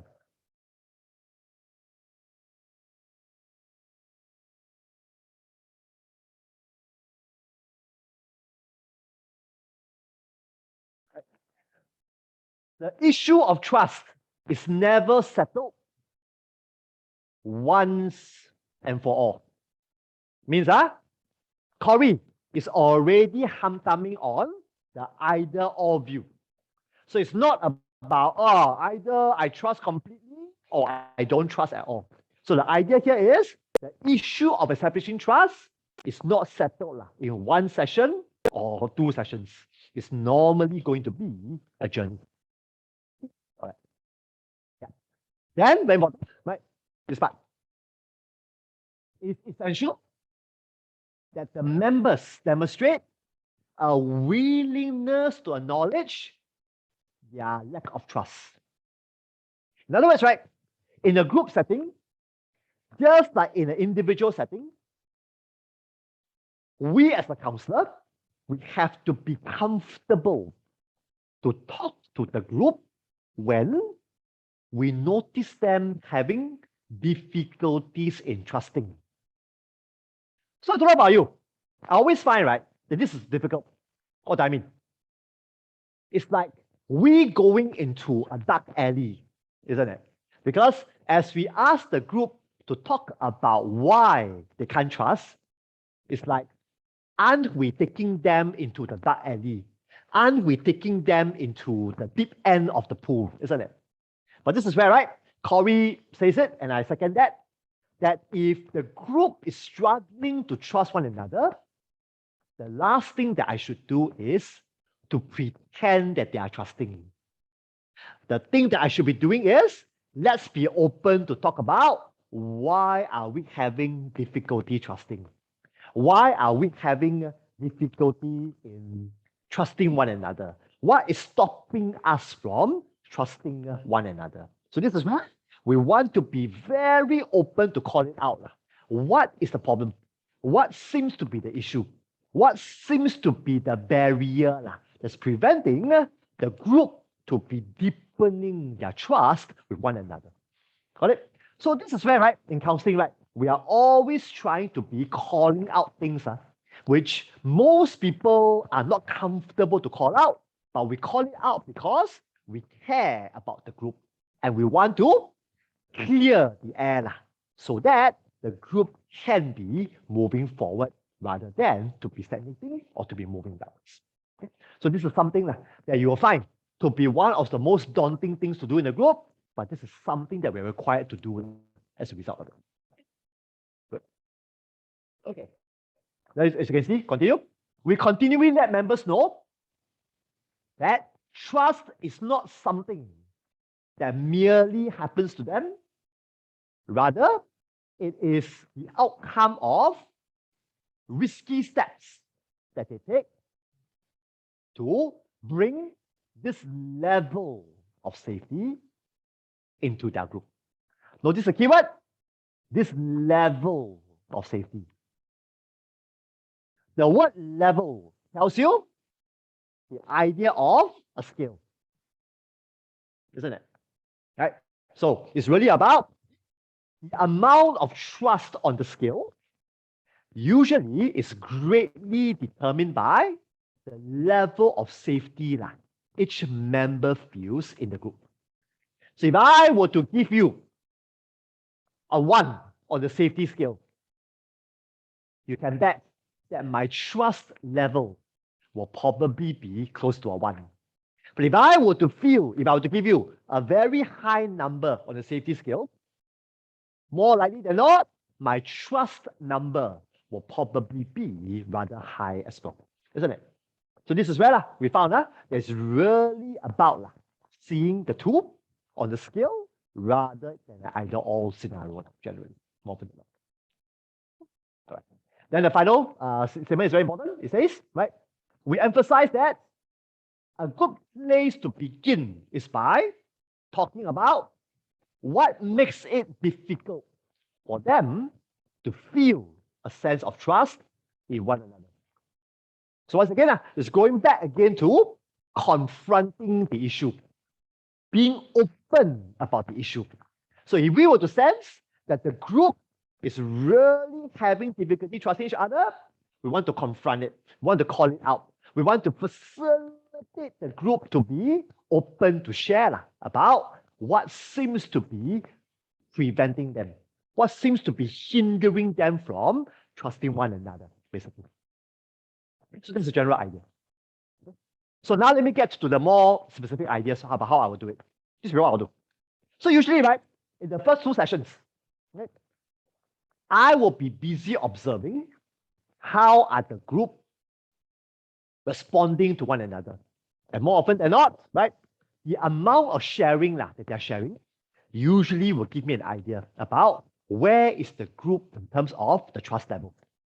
So usually for me, at the conclusion of the second session, thereabouts, right, or maybe the first, sometimes I will see, I will normally want to ask the group to be giving me a number on the trust scale. So I'll give them a trust scale. So I will literally go one by one to ask, okay, 0 to 10, right? 0 stands for, right? You find it very, very, very, very difficult to trust one another in this group. You find it close to impossible to trust the members in this group. That'll be what I would say.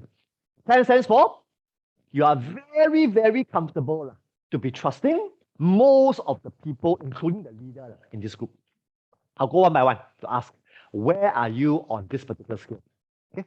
So I'm all set that the numbers probably will hover between possibly a 0 all the way to, I don't think it will exceed 5. It will probably be 0 maybe to a 3 or a 4. That'll be what I'll do. Then what do?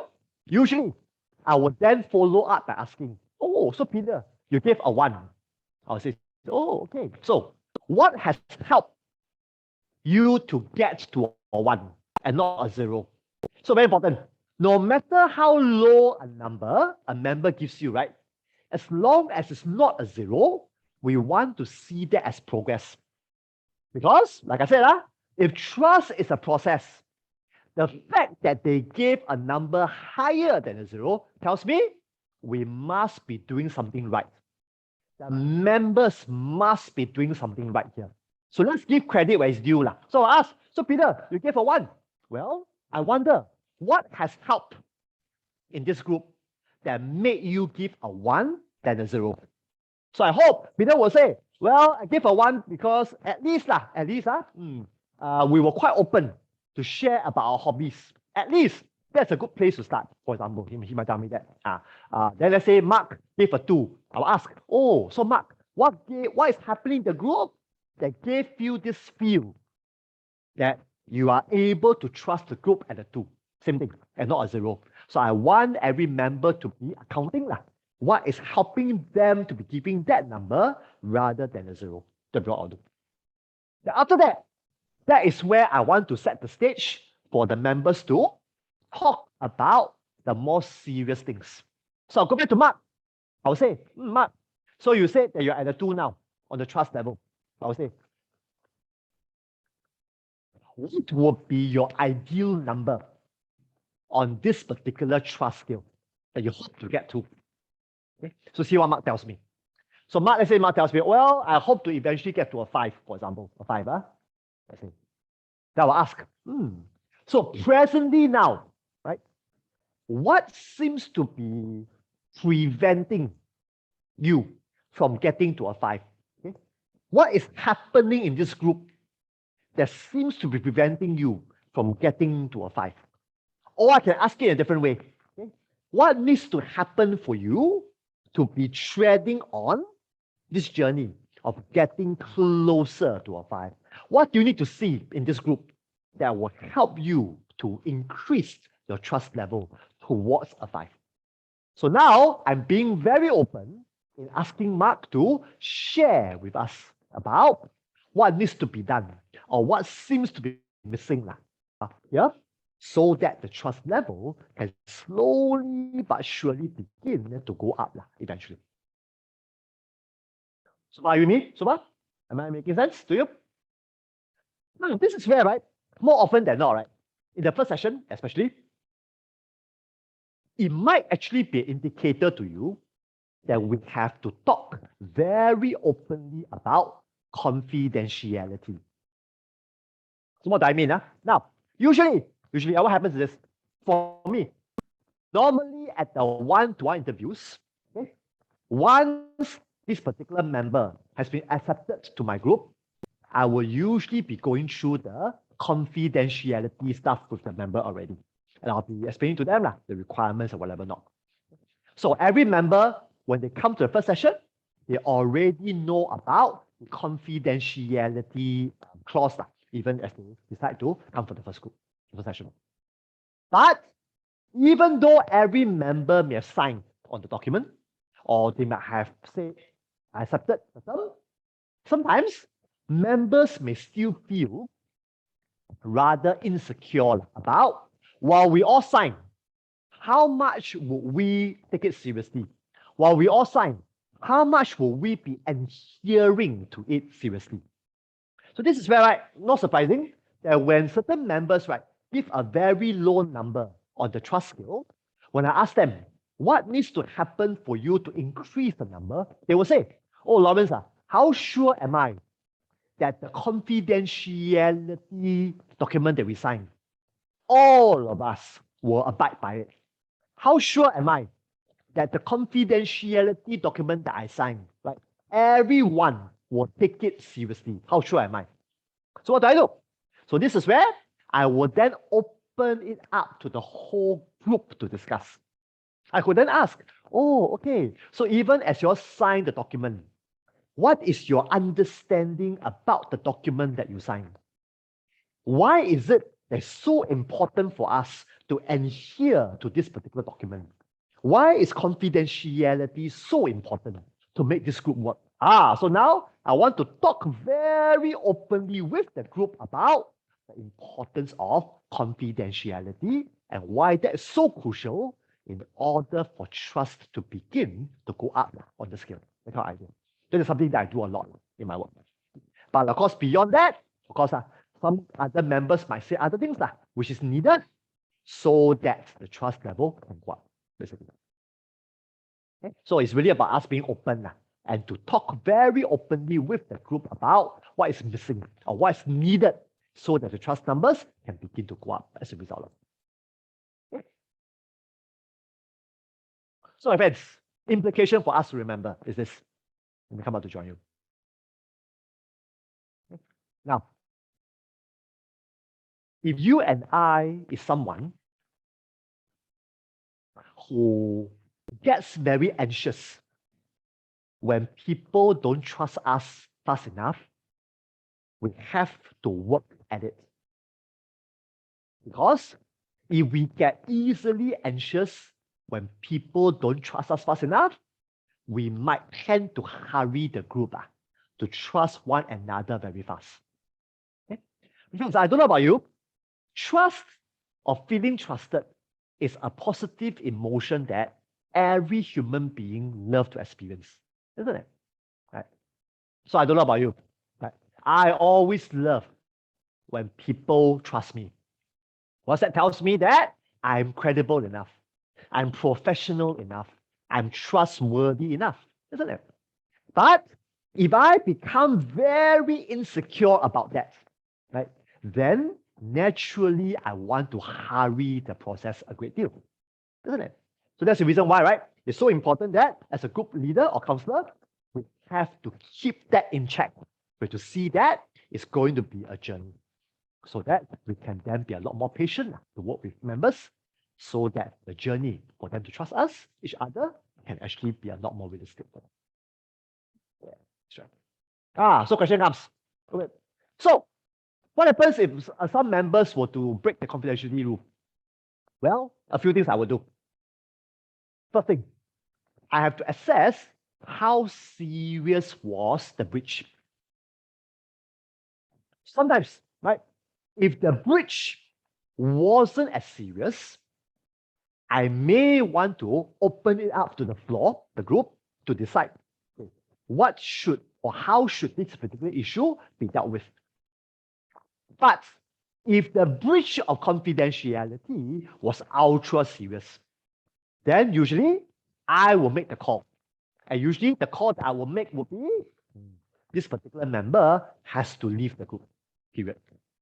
So I guess very much depends on how serious the breach is, then it will determine my next plan of action as a result of that, usually. Okay? Yeah, so that's the first question for me. Then she was asking me about, do we check members' trust level at other stages? Good question. Now, for me, right, Steph, is this. I tend to check in on the trust level more in the initial stage and the transition stage. When the group gets to the working stage, right, usually I will tend to check in less on their trust level. But by the time we're at the working stage, you can tell that all of us are already in sync. All of us are really working hard to be vulnerable and whatnot. So by then, it's probably rather irrelevant for me to check in with the group about the trust level. But for the initial transition, it's important because that will give me a gauge about how else can I do as a leader to bring the trust level to go up. Because there's something that I can do more often than not to make the environment a lot more safe so that the trust level can go up eventually, generally for me. So I tend to track that more often initially and also in the transition stage more often. Okay, let's continue and go back. Now there are other techniques I want to share with you. So here we go.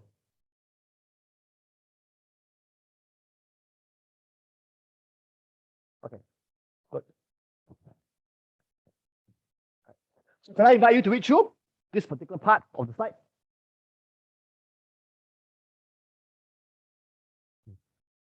Okay.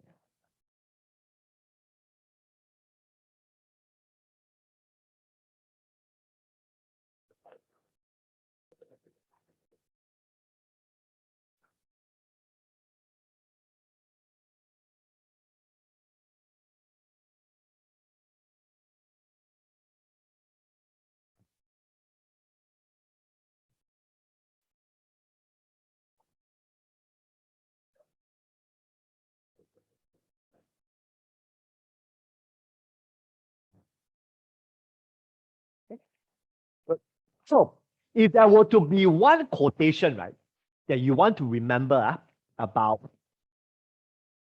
initial stage of change, this one. Maybe this one. So this quotation or this particular statement is a statement that Tori used a lot and it's something which I also abide by a lot. It says, right, we find over and over again what causes problems in the group. It's not feelings and thoughts that people do express, but those reactions that they do not express. Meaning, right? More often than not, it's what the group members don't say that would hinder the group in moving forward. It's when they say, usually, at least that's out of the system. At least now it's out there for us to deal with openly. But if it's something that is there, but they don't say, more often than not, it will fester. it will grow. It will probably become rather toxic, right? And when it gets to the point of toxicity, usually it will begin to hinder the group's process. That's why, so important, right? Going back to the 15 group counseling techniques, remember? There's an intent call to challenge, remember? And there's a category called interpretive responses, remember? The whole gang? We do what? Noting a theme. We do what? Noting a connection. We do what? Noting a discrepancy. Some more, we play hunches, isn't it? So why are those 4 techniques there for? It's because we are using that 4 techniques to what? To call out what seems to be unspoken, to call out what seems to be there but not validated. So that as members becomes more open to share their hearts out. Can't trust lah, can't trust. Don't feel safe, don't feel safe. We want them to say it out. We want them to openly acknowledge that's the problem. So that once it's out there, we can find ways to deal with it. We can find ways to rectify it. But if they don't say, but it's there, that is where it will fester and create more problems to the group down the road. So it goes back again to what I taught you earlier on, right? How comfortable are we with conflicts? How comfortable are we in talking about the not so good things? Because in counseling, we have to have the stomach to be able to do that. Because if we don't, we will tend to be evading from the difficult topics. We tend to only want to talk about the nice things. And after a while, you'll find that your group will tend to be rather shallow as a result of that. So it's about knowing when to call things out so that we can be dealing with it as a group. That's important. Yeah, not too easy, but that's something that we have to do, to do. Generally. Yeah. Okay, then next slide. Good. So look at this whole set of slides, right? Different techniques. This is what I'll do. Typically for me, I would love to do this. So for me, right? If let's say, for example, Mark tells me, right, that his trust level is a 2, what do I do? After I ask him about why 2 and not 0, I would then want to ask him about, right, what are his fears? What are his fears in not wanting to trust the group at a 5? What is stopping him from increasing the number to a 5? What are his reservations about trusting the group at a 5? So I want Mark to be very open to tell me about what seems to be missing, what seems to be hindering him from trusting the group higher, basically. So that's what I'll do quite often. Then this one, quite cool. This one is where if a few members all share a similar reservation. Let's say over here. So that is for all those in the group who share the same, the members' fear, to form an inner circle and talk about the ways in which, right, they behave similarly and how they deal with the fears. So example, again, let me go back to my whiteboard, draw for you this example. Let's say now I'm leading a group. So now I'm leading a group.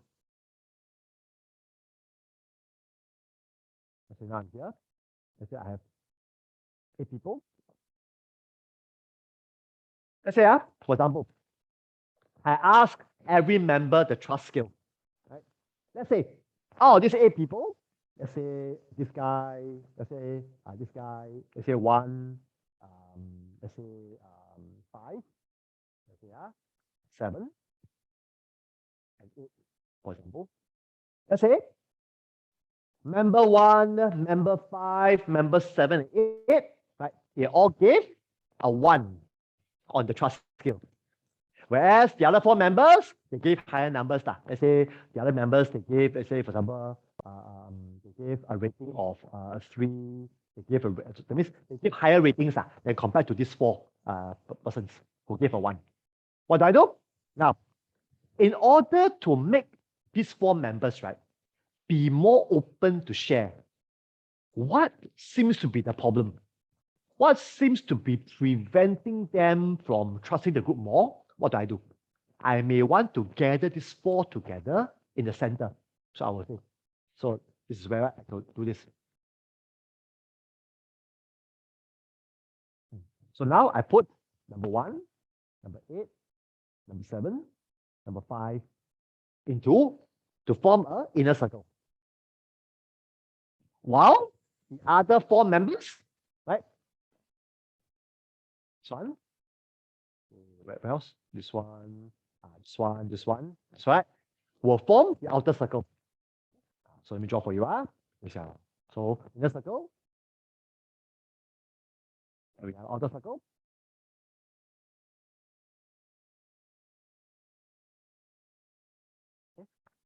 Where will the counselor be?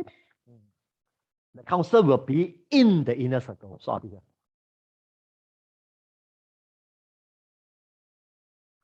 Okay. What will I do? As I'm inside the inner circle, my job is 1. I want to facilitate the 4 members in the inner circle to share. What seems to be preventing them from trusting the group more? The reason why I form an inner circle is so that will hopefully make these 4 feel that they are not alone. And as they are formed together in an inner circle, that may give them strength to voice out what seems to be the problem, what seems to be preventing them from sharing more, trusting the group more. So I hope that with numbers, each of them might begin to be more open to say out what is stopping them from trusting. Then how about the other 4 members outside? What will be their job? First, their job is to only listen. Okay? Because more likely than not, these 4 persons outside, they will tend to want to react, isn't it? It's like, because as the 4 inner circle people share, right, the 4 outer circle people may feel attacked. Walao, they're blaming us they're blaming us for not being open, for being judgmental. More likely than not, the 4 outer circle people might want to react, might want to hantam back. So very important. We have to lay out a ground rule in the beginning. So I'll lay out. I'll say, well, as the 4 inner circle members share about what's stopping them from sharing more, I would like all the 4 outer circle members to just remain quiet and listen to the sharings of the 4 inner circle members. Got it? That's what I will do. After the 4 inner circle people have shared completely already, what do?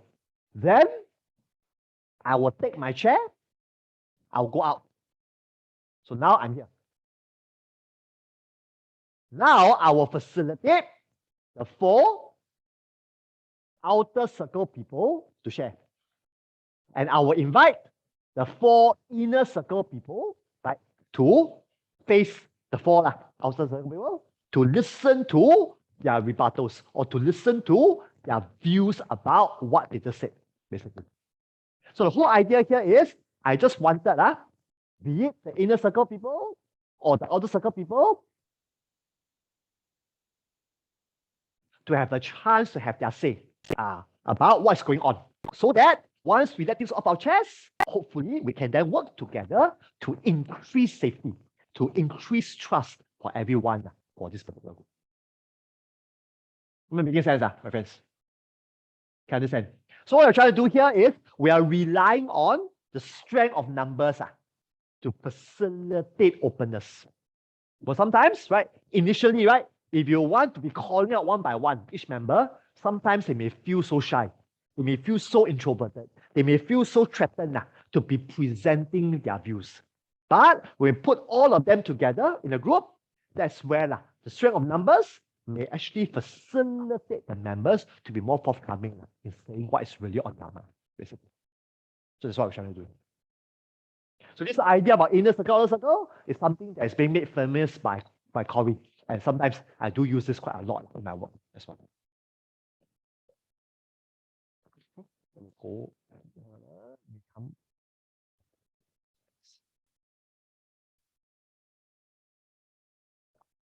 Yeah, okay. Then this part, sometimes I'll use it quite often. This technique. Right. This technique is to what? Is to ask participants to imagine what would it take for them to feel more secure so as to reveal more about themselves. So, like what I said just now. So, going back to the scale, right? Like I said just now, right? Let's say Mark tells me he's at a 2. Right? After I ask him, how come this are at a 2 and not a 0? He tells me all the good things, right? Then I'll say, okay, what is your ideal number of trust level? Let's say tells me at a 5. So I'll ask him, so what would it take for you to begin to become more comfortable in trusting the group at a 5? What needs to happen in this group for you to feel that you can trust the group at number 5? So that's where I want to be asking. Of course, not just Mark, I want to be asking every single member. Good. So that's what we'll do.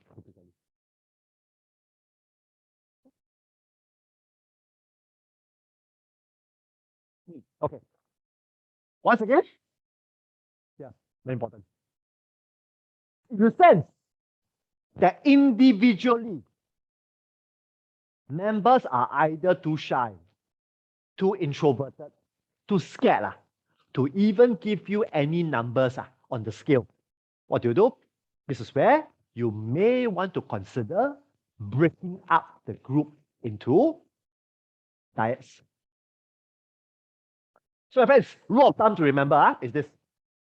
Whenever individual members in a large group are very quiet or appear to be very uneasy or threatened, we always want to break up the large group into pairs or trios, whatever not.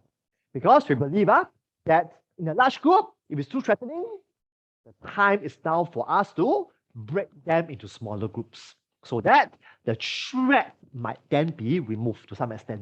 So that in a smaller group, they may be more open to share what is really going on internally.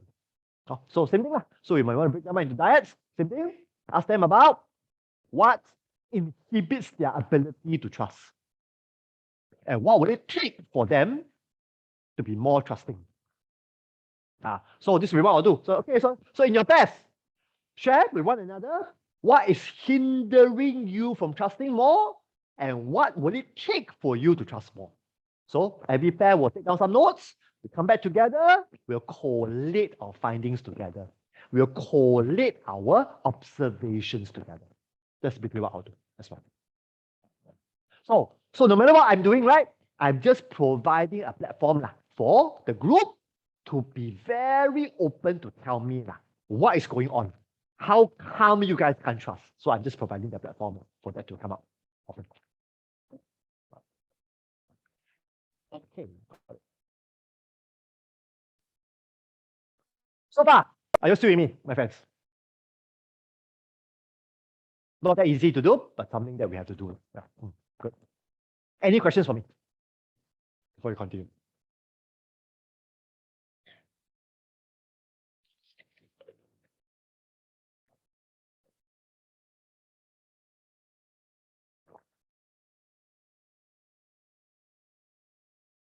No? Okay, let's continue. Okay, let me continue then.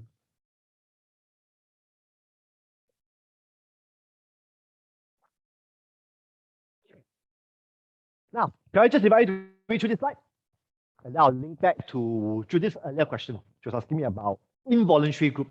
Let me just read this slide, and the slide after that, we'll talk about it.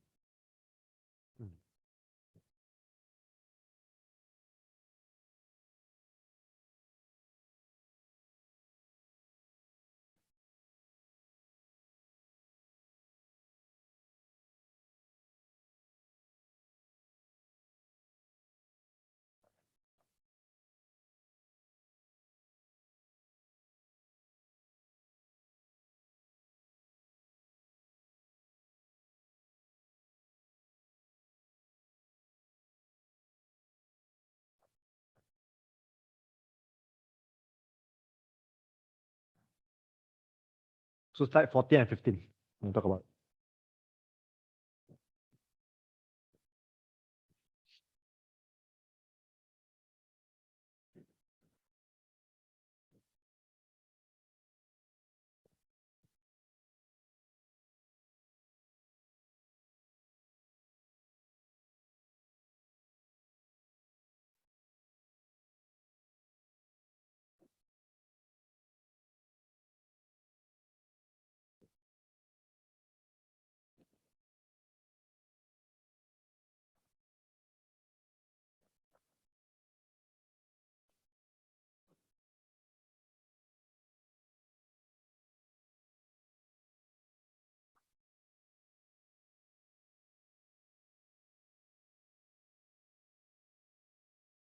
Okay, let's talk about it.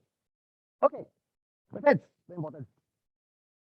This particular word called resistance. Now, when you look at the word resistance, I want you to look at the word resistance as part of a sentence completion idea. What do I mean? Let me use the whiteboard to show this to you.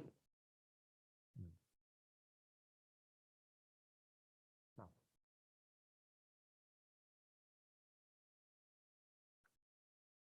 the word resistance hardly would exist alone. What do I mean? When we look at the word resistance, we tend to naturally think about what resistance to dash, isn't it? Right? So the word resistance, right, tends to be not in isolation. It tends to be looked at in the context of something larger. So now let me make it even simpler for you. During the initial stage of group development, when we look at the word resistance, we are talking about resistance to trust. Okay, resistance to trust. Meaning, I, as a group leader or member, I am resisting trusting the group more. I am resisting trusting the leader more. So there's some resistance that I'm showing in not trusting the group more, in not trusting the leader more. Later on, as the group begins to evolve to next stage, transition stage, for example, then it will be resistance to change. So means what?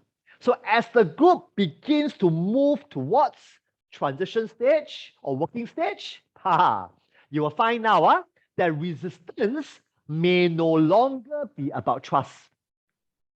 Now it's more about I am resisting changing.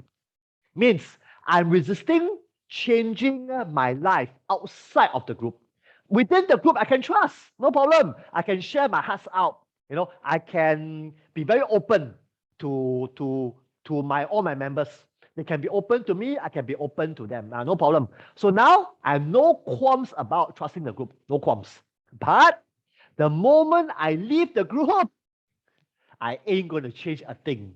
I'm not going to change the way I manage my anger. I'm not going to change the way I treat my wife. I'm not going to change the way I parent my kids. No, I'm not going to do that. So now we are facing what? Another form of resistance, which is resistance to change. So I'll come to talk about this later when we get to the other stages. But for initial, usually the word resistance here is resistance to trust, usually. So let me go back to the slides. So the first thing to remember is to look at resistance to trust as a very natural and healthy part of the group process. So it's nothing atypical about members not wanting to trust one another. In fact, to be honest with you, right, when members trust each other very fast, right, I get scared. Because, something ain't right here, man.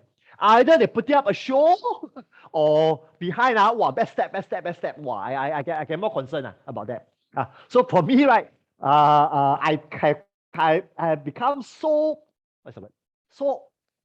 So ready for resistance to trust that anything out of that norm worries me more often than not. So very important. So it's really about us preparing our mind that members not wanting to trust each other, that is the norm. That is natural. That is even healthy. Because, this word very important, because it's rightful for members to be cautious. Isn't it? Why would I want to bare my soul to someone that I hardly know? Why would I want to share my life story to a group of strangers that I don't even know. Isn't it? So, guess what? It's natural, it's healthy for anyone to be cautious. Cautious about making oneself known. Isn't it?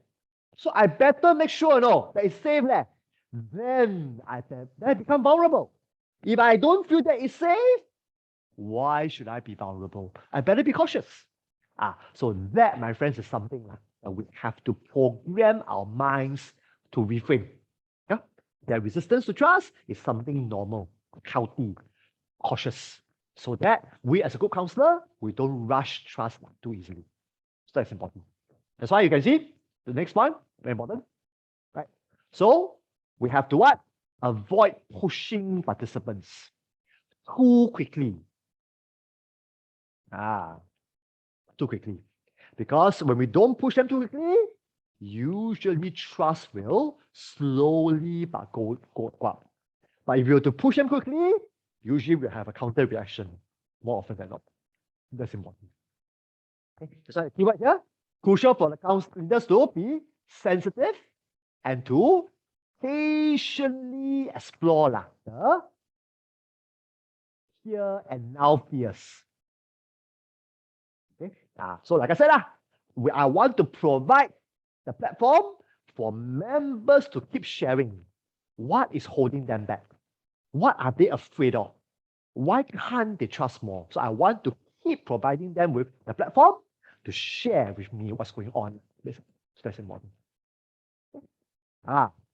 Over here, same thing. Another technique is for the group counselor to be role modeling. So means what? Sometimes, this is where, right? I may also want to self-disclose about how I'm feeling as I notice members are not trusting. So I may say, so guys, would it be okay if I were to share with you about how am I feeling as we have just about to complete our first session together? I'll say, well, I sense, right, that while some of you are open to share or to trust, some of you are having difficulty to trust. And I wonder, where is this reservation to trust coming from?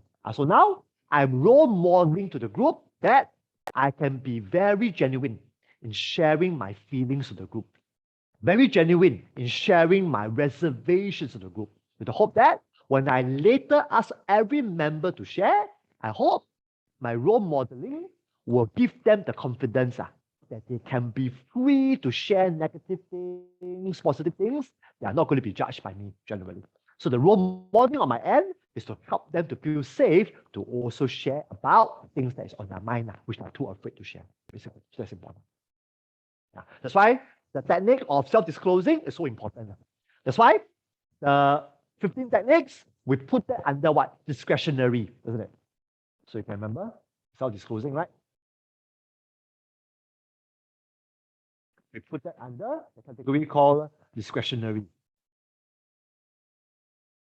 Right? Why discretionary? It's because we have to have a lot of discretion. When should we share about ourselves? When should we not share about ourselves?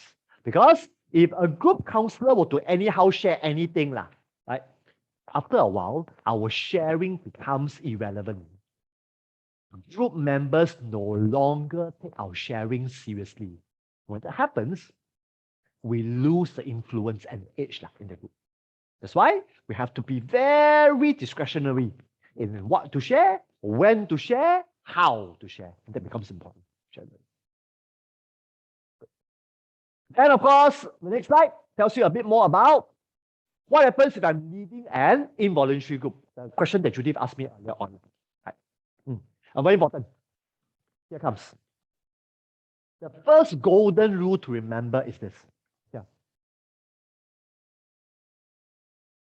If you can, try to make brief contacts with individual members individually. Spend time getting to know each member before the group starts.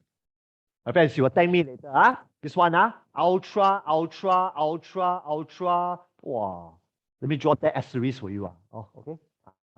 Ultra, ultra important. You know why? Because a lot of times, right, when I'm called to lead involuntary groups, right, here comes the challenging part. I have no say over the members. Rightfully so what? So more often than not, the involuntary group is put together by someone. So example, I have led so many involuntary groups in schools. So usually, right, the teacher will tell me, okay, Lawrence, we have put together the top 10 most angry kids in this school. Walao. So I begin to sweat, perspire. Your job, come in and do anger management with them. So guess what? I have zero control over who's in the group. Very important. If that is what you're going to go into, right, make sure you negotiate with the whoever. While I have no control over the composition of the group, can I request to meet each member of this group one-to-one before we start the group proper? Very, very, very important, my friends. Really, you'll tell me later.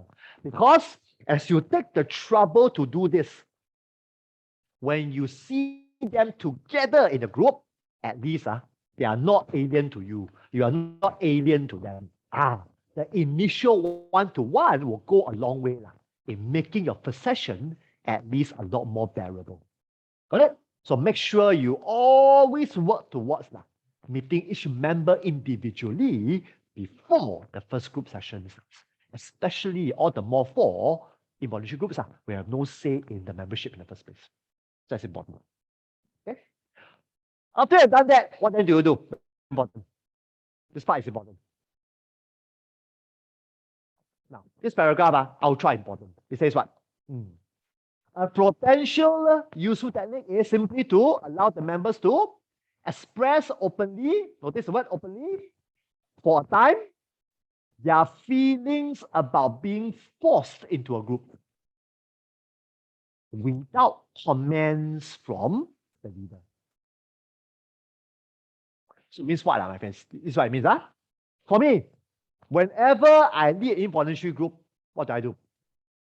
First session, after icebreaker, I will say, so guys, would it be helpful if we begin our time right now by each of you sharing what was it like to be forced to come to this group?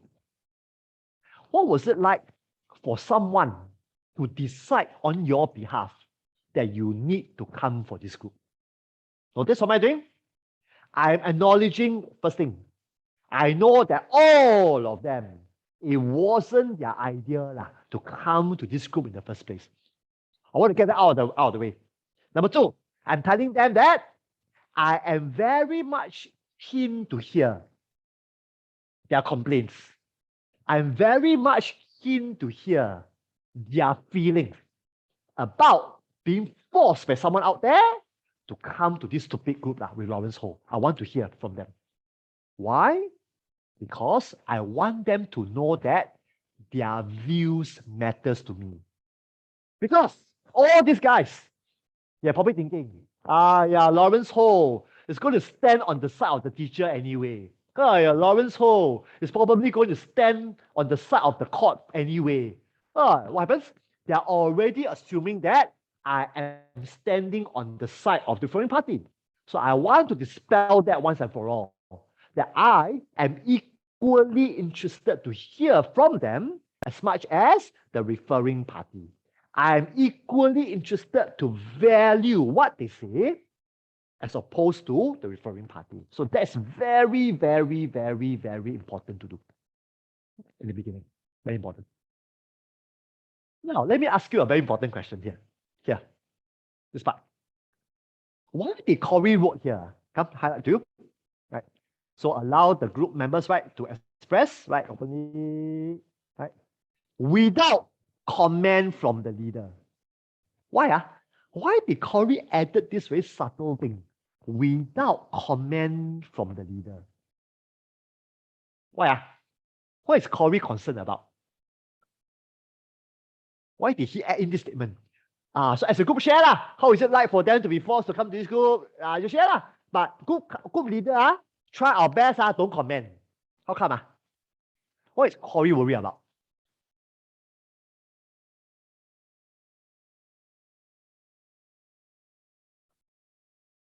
What is Corey concerned about?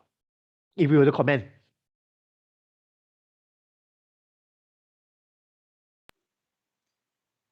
Maybe they won't want to share after that if you say something. Okay, so maybe the group members will not want to share. Yes, that could be one. Judith, good. What else? You might come off condescending. Ken, very good. I may come down condescending on the group, or I may do the opposite. Okay, come, let me unpack this for you. Now, let's say, for example, I'm leading this group for teenagers who have anger management problem. Let's say, and they're in this group because each of their form teacher send them to this group, for example. As I ask them, okay, guys, could you share with me, what was it like for you to be sent by your form teacher to come to this group? Now, what kind of answers do you think I will get to hear from them? What kind of answers? Now, you can bet that they will be black-mouthing the form teacher, isn't it? Walao, Mr. Ho, the worst teacher you will ever find on the face of the earth. Mr. Lam, lagi worse. What happens? So now, if they were to share, they will be busy black-mouthing the referring party. So guess what? Two things may happen. Now what Steph says. First, as I hear all these complaints, I may be tempted to judge. Hey, show respect, man. Mr. Ho very good, no? Mr. Lam even better. So I may come across as what? Condescending lah. Or I do the opposite, which is what? I agree with them. Yeah, you're right, no. Mr. Ho, terrible, man. No substance one. Voice very loud one, but no substance one. Mr. Lam, worse. What happens? Now I side with them. My friends, if I do either of these two, I am no longer helpful. If I scold them, finish lah. You can bet the rest of the session, I'll be having hell. If I were to agree with them, what happens? I fall into their trap. Counselor also agree, Mr. Ho terrible. Mr. Lam even worse. What happens? Now they can even use what I say to blackmail me. Lawrence, now I know, you just how say Mr. Ho very bad, Mr. Lam worse. So now I may feel being held hostage because they may report to the referring party about what I say. Can you follow me? So whichever it goes, I am already starting the session on the wrong footing. That's why Corey is very, very sharp to add in the term without comments. Now, here's my take. I disagree with Corey. I would still want to comment, but I want to comment based on acknowledging the experience. So what do I mean? Teach you a trick. Now, the best way for me, to not appear to agree, but to acknowledge is to use a lot of you words. Example, okay? Let's say, the gang of 8 students, all of them say, how terrible their form teacher were in sending them to see for this group. What do I do? As a way of acknowledging what they say, I'll say, so guys, seems to me that almost all of you feel rather strong feelings towards your form teacher because almost all of you feel that you have no problems with anger. What's happening? As I keep focusing on you, and you, I'm telling them, I'm not in any way agreeing. I am just acknowledging what I've heard from the whole gang of you. Got it? So that, in my opinion, is still very important to be done. Because if I don't do that simple courtesy of paraphrasing, empathizing, I wonder whether would the group be willing to tell me more about their lives moving forward. Got it? So I wouldn't shy away for doing that. But I'll make sure that I do not become condescending. I make sure that I do not agree with what they're saying. But you can be dead sure that I will be still busy acknowledging what I hear from them, even though it's risky. Got it? So there's something that I hope you can remember lah. If we do lead an evaluation. Correct. Okay. So go back to the slides. Now, the last technique, wow, risky, but sometimes effective. Last technique says, sometimes we may want to ask the group about what? Suggestions about how to use the time during the counseling sessions. So why did I say it can be risky? It can be risky because when you ask the group, so what you all think? How should we spend our time together? When you ask it this way, you better be prepared for anything. Because you are casting the net wide. If you're not prepared for anything, you might be busy shutting down one idea after another. And when you are busy shutting down one idea after another, you are appearing to be rejecting them. You are appearing to be close-minded. You are like telling the group, I ask you something, in my head, I already have a preconceived answer. If you don't give me the answer, your ideas is out. Something like, recently I was queuing up to buy spaghetti. I think I told you all this before. Behind me, there was a mother and a teenager. Mother asked the teenager son, what do you want to have for spaghetti? What spaghetti you want to eat? Alfredo or whatever. Teenager told the mother, oh, I want aglio olio. Mother said, no not good Go for Alfredo. Teenager asked the mother, what for you asked me in the first place?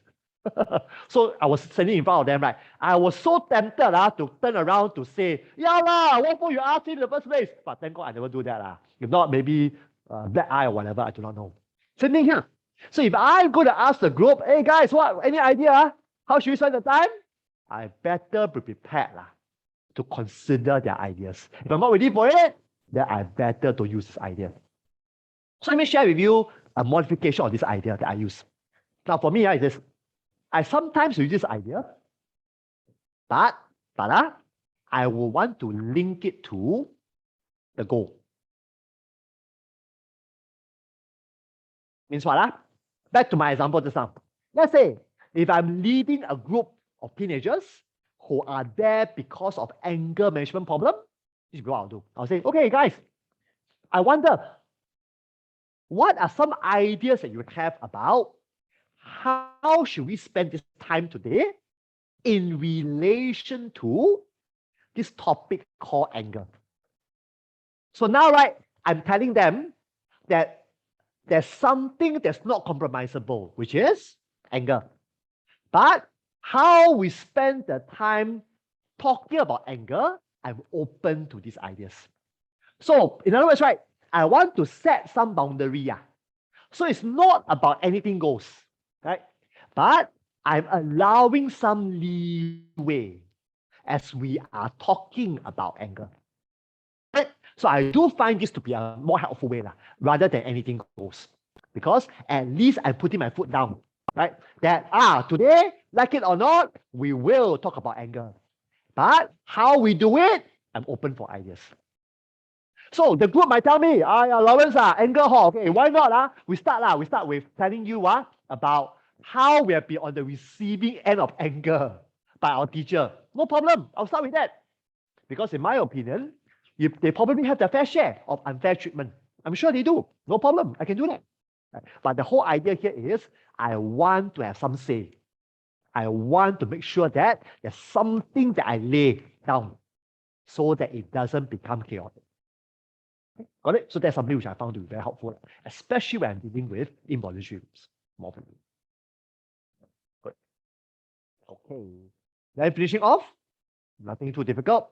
So the starting part you all know, like I said just now, very important. When you're starting initially, make sure the go around happens so that every member has a chance to be talking. So that's important. Good. Okay. Then the closing part. As you can see, right, how we end our sessions, like what I shared with you before, right, it's always about getting members to think about the takeaways, isn't it? So what are a few things you are taking away? Like asking them about what was helpful, what was the least helpful.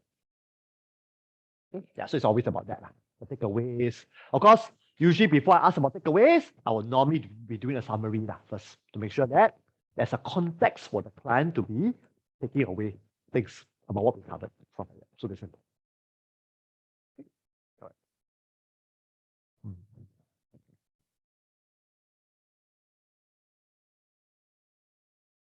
Yeah, good. All right, steady. Not done yet, I'm not done yet. I'm just taking a pause. So any questions for me about the initial stage of change before I introduce to you transition and we call it a night? Any questions?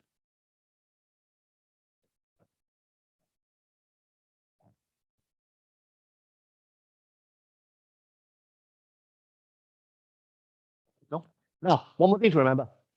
My friends, when you are new to group counseling, right, I realize some newbie group counselors, right, tend to underestimate the difficulty of the initial stage. I remember I was training a group of group counselors quite a while ago, and to my horror, they all told me, Lawrence, initial stage, simple one, icebreaker, no problem already. Rah them, no problem already. Wow, when I heard that, I almost wanted to scold them. So never underestimate the difficulty of initial stage. Because we are not doing team building here, my friends. We are leading a counseling group. There is a difference between running team building and running a counseling group. Very different. Why different? Because the topic is a lot more personal.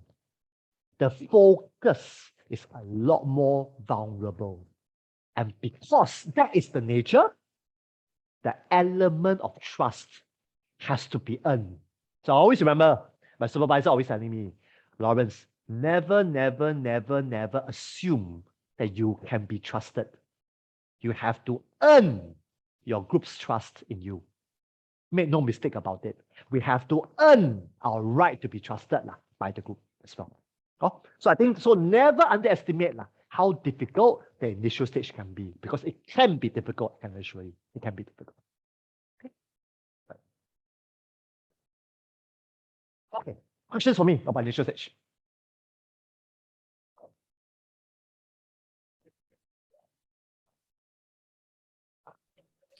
Lawrence, just logistic wise, how long normally does the initial stage take? Like 2 sessions? Good question. Now, let me make it simple for all of us to understand. Thanks for the question, Steph. Let me write down. Whiteboard again. Now, let me make it simple for you. Let's say, I am running 10 weeks. 10 weeks group. Let's say, okay. Let's say on anger management, for example. Okay. Typically, if I go in here, like let's say, for example, this group is voluntary. Means right, I have the control of deciding who comes to the group and whatever not. All within my control. Such a group, in my mind, okay, I will be looking at the initial stage to be from session 1 possibly to session 3 or 4. That will be what I'm looking at. Which means, right, I'm hoping that if I've done a good job initial stage, the group would have gotten the momentum to begin to trust the group more and more by session 3. So that as we enter into the all-time difficult transition stage, it will take us all the way to about session 5. Which leaves me with the remaining 5 sessions to be at working. plus termination. It's agak-agak estimation how I will anticipate how it plans out. Of course, it might go wayward as well, but this will be what I'll be aiming to do if you ask me.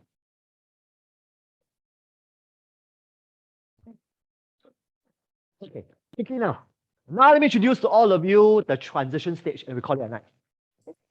Sorry, Lawrence, yes. does this apply to both voluntary and involuntary? No, it doesn't apply. So for involuntary groups, okay, usually for me, my standard quite low one. Normally, if it's a 10-week program, okay, I am giving myself the bandwidth that maybe from session 1 all the way to session 5 or 6, we might still be at the initial stage. It could well be, right? Initial stage, session 1 to 5. Transition, 6 to 7. We probably will only get down to serious work, possibly at session 8 or 9. Let me call it a day. That could be possible. So for me, I usually tend to set a lower standard when I go into lead an involuntary group. So that is a reminder to me that I don't push them too hard. I don't become overly enthused way too soon. So that my pacing with the group hopefully can be more in sync as a result of that. Of course, sometimes they will surprise me. And if that were to be the case, then you'll be a bonus. But for me, I tend to go in with a lot lower expectation than higher, usually. Okay, quickly here. So now, let me wrap up by talking to you, introducing to you the transition stage. Good.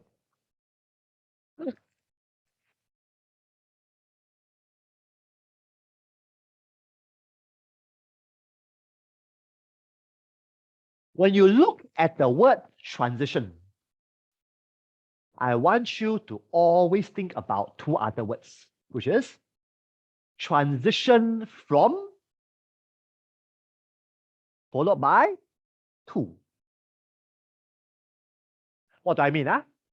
The word transition comes from the word transit. When we look at the word transit, we tend to think about, okay, I'm transiting from somewhere to somewhere, isn't it? I'm transiting from somewhere to somewhere. So, where are we transiting from? Well, we are transiting from the initial stage. And we are transiting from initial stage, hopefully towards the working stage. Right? So this is what we mean by the transition stage of group development. We are hoping that we can be transiting from initial onto the working. But before we get to the working stage, we have to get past the all difficult transition stage. Okay? So now let me quickly introduce to you transition.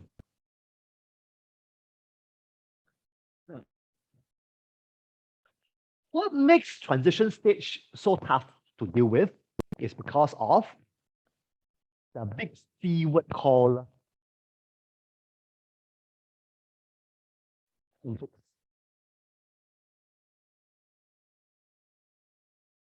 So you'll find, right, that during the transition stage is where you would have the most amount of conflicts. How come? Now comes the explanation.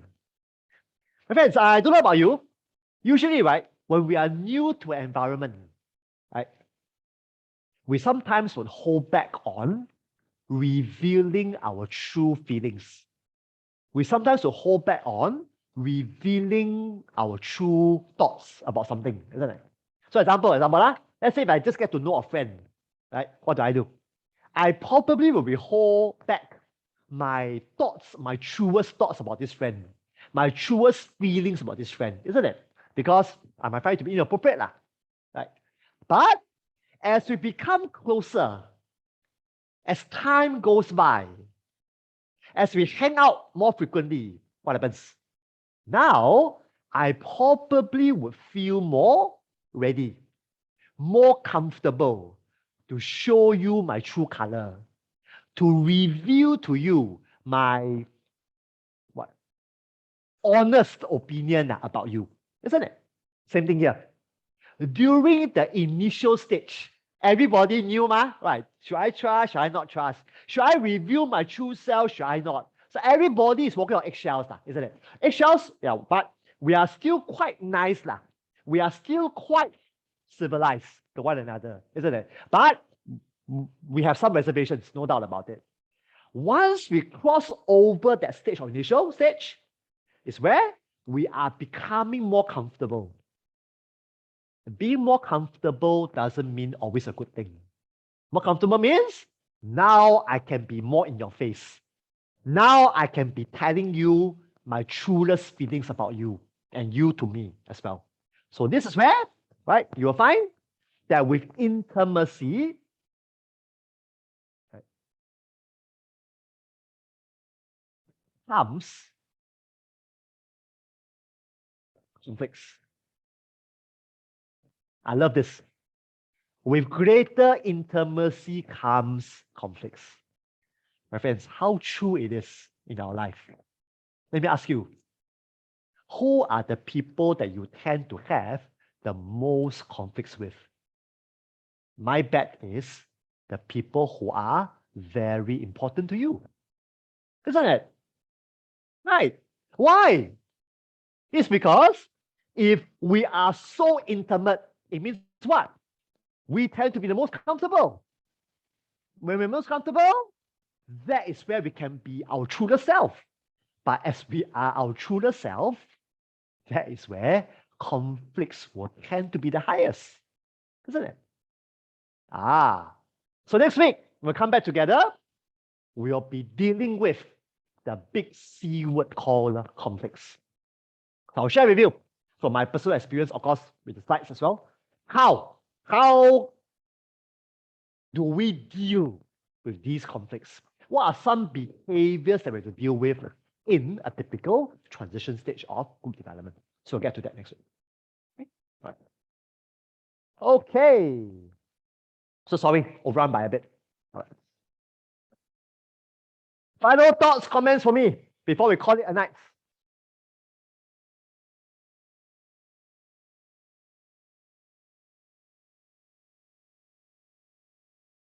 All right. No questions? Have a good evening, a good week. My friends, the numbers are going up. I'm sure you all know, right? So take good care of yourselves. I'll see you guys back next week for our lesson number 8 together. Okay, take care. See you all. Thank you, Mr. Lawrence. Good All night. right, take care. See you all. Bye-bye. Lawrence, Take care. Lawrence, take care Take too. care, take care, take care, Bye. take care. See you all. Bye. Lawrence, can I have a word? Sure, of course you can. Yes, Judith, go for it. Yeah. Regards to the work, the essay that we have to do. Right? Yes. I'm just curious, right? Yes. What's the conclusion, all right, with our own opinion, Yes. have to sort of relate to the lit? No need to. No need to. So it's entirely your group's opinion. So there's no need for you to make any references or whatever. No need to. So it's your group's. So it's going to be entirely your group's opinion about the research topic. All right. Okay, just to clarify that. Thanks. Cool. Take care, Judith. Okay. See you this week. Bye. Bye. All right. Good. All right. Good. Other questions for me? The whole gang? Yes, I know. Yeah, but I need to see some of them individually, but it's okay. Yeah. So questions for me. Okay, let me see. Let me see. So okay, how should we do this? Okay, never mind.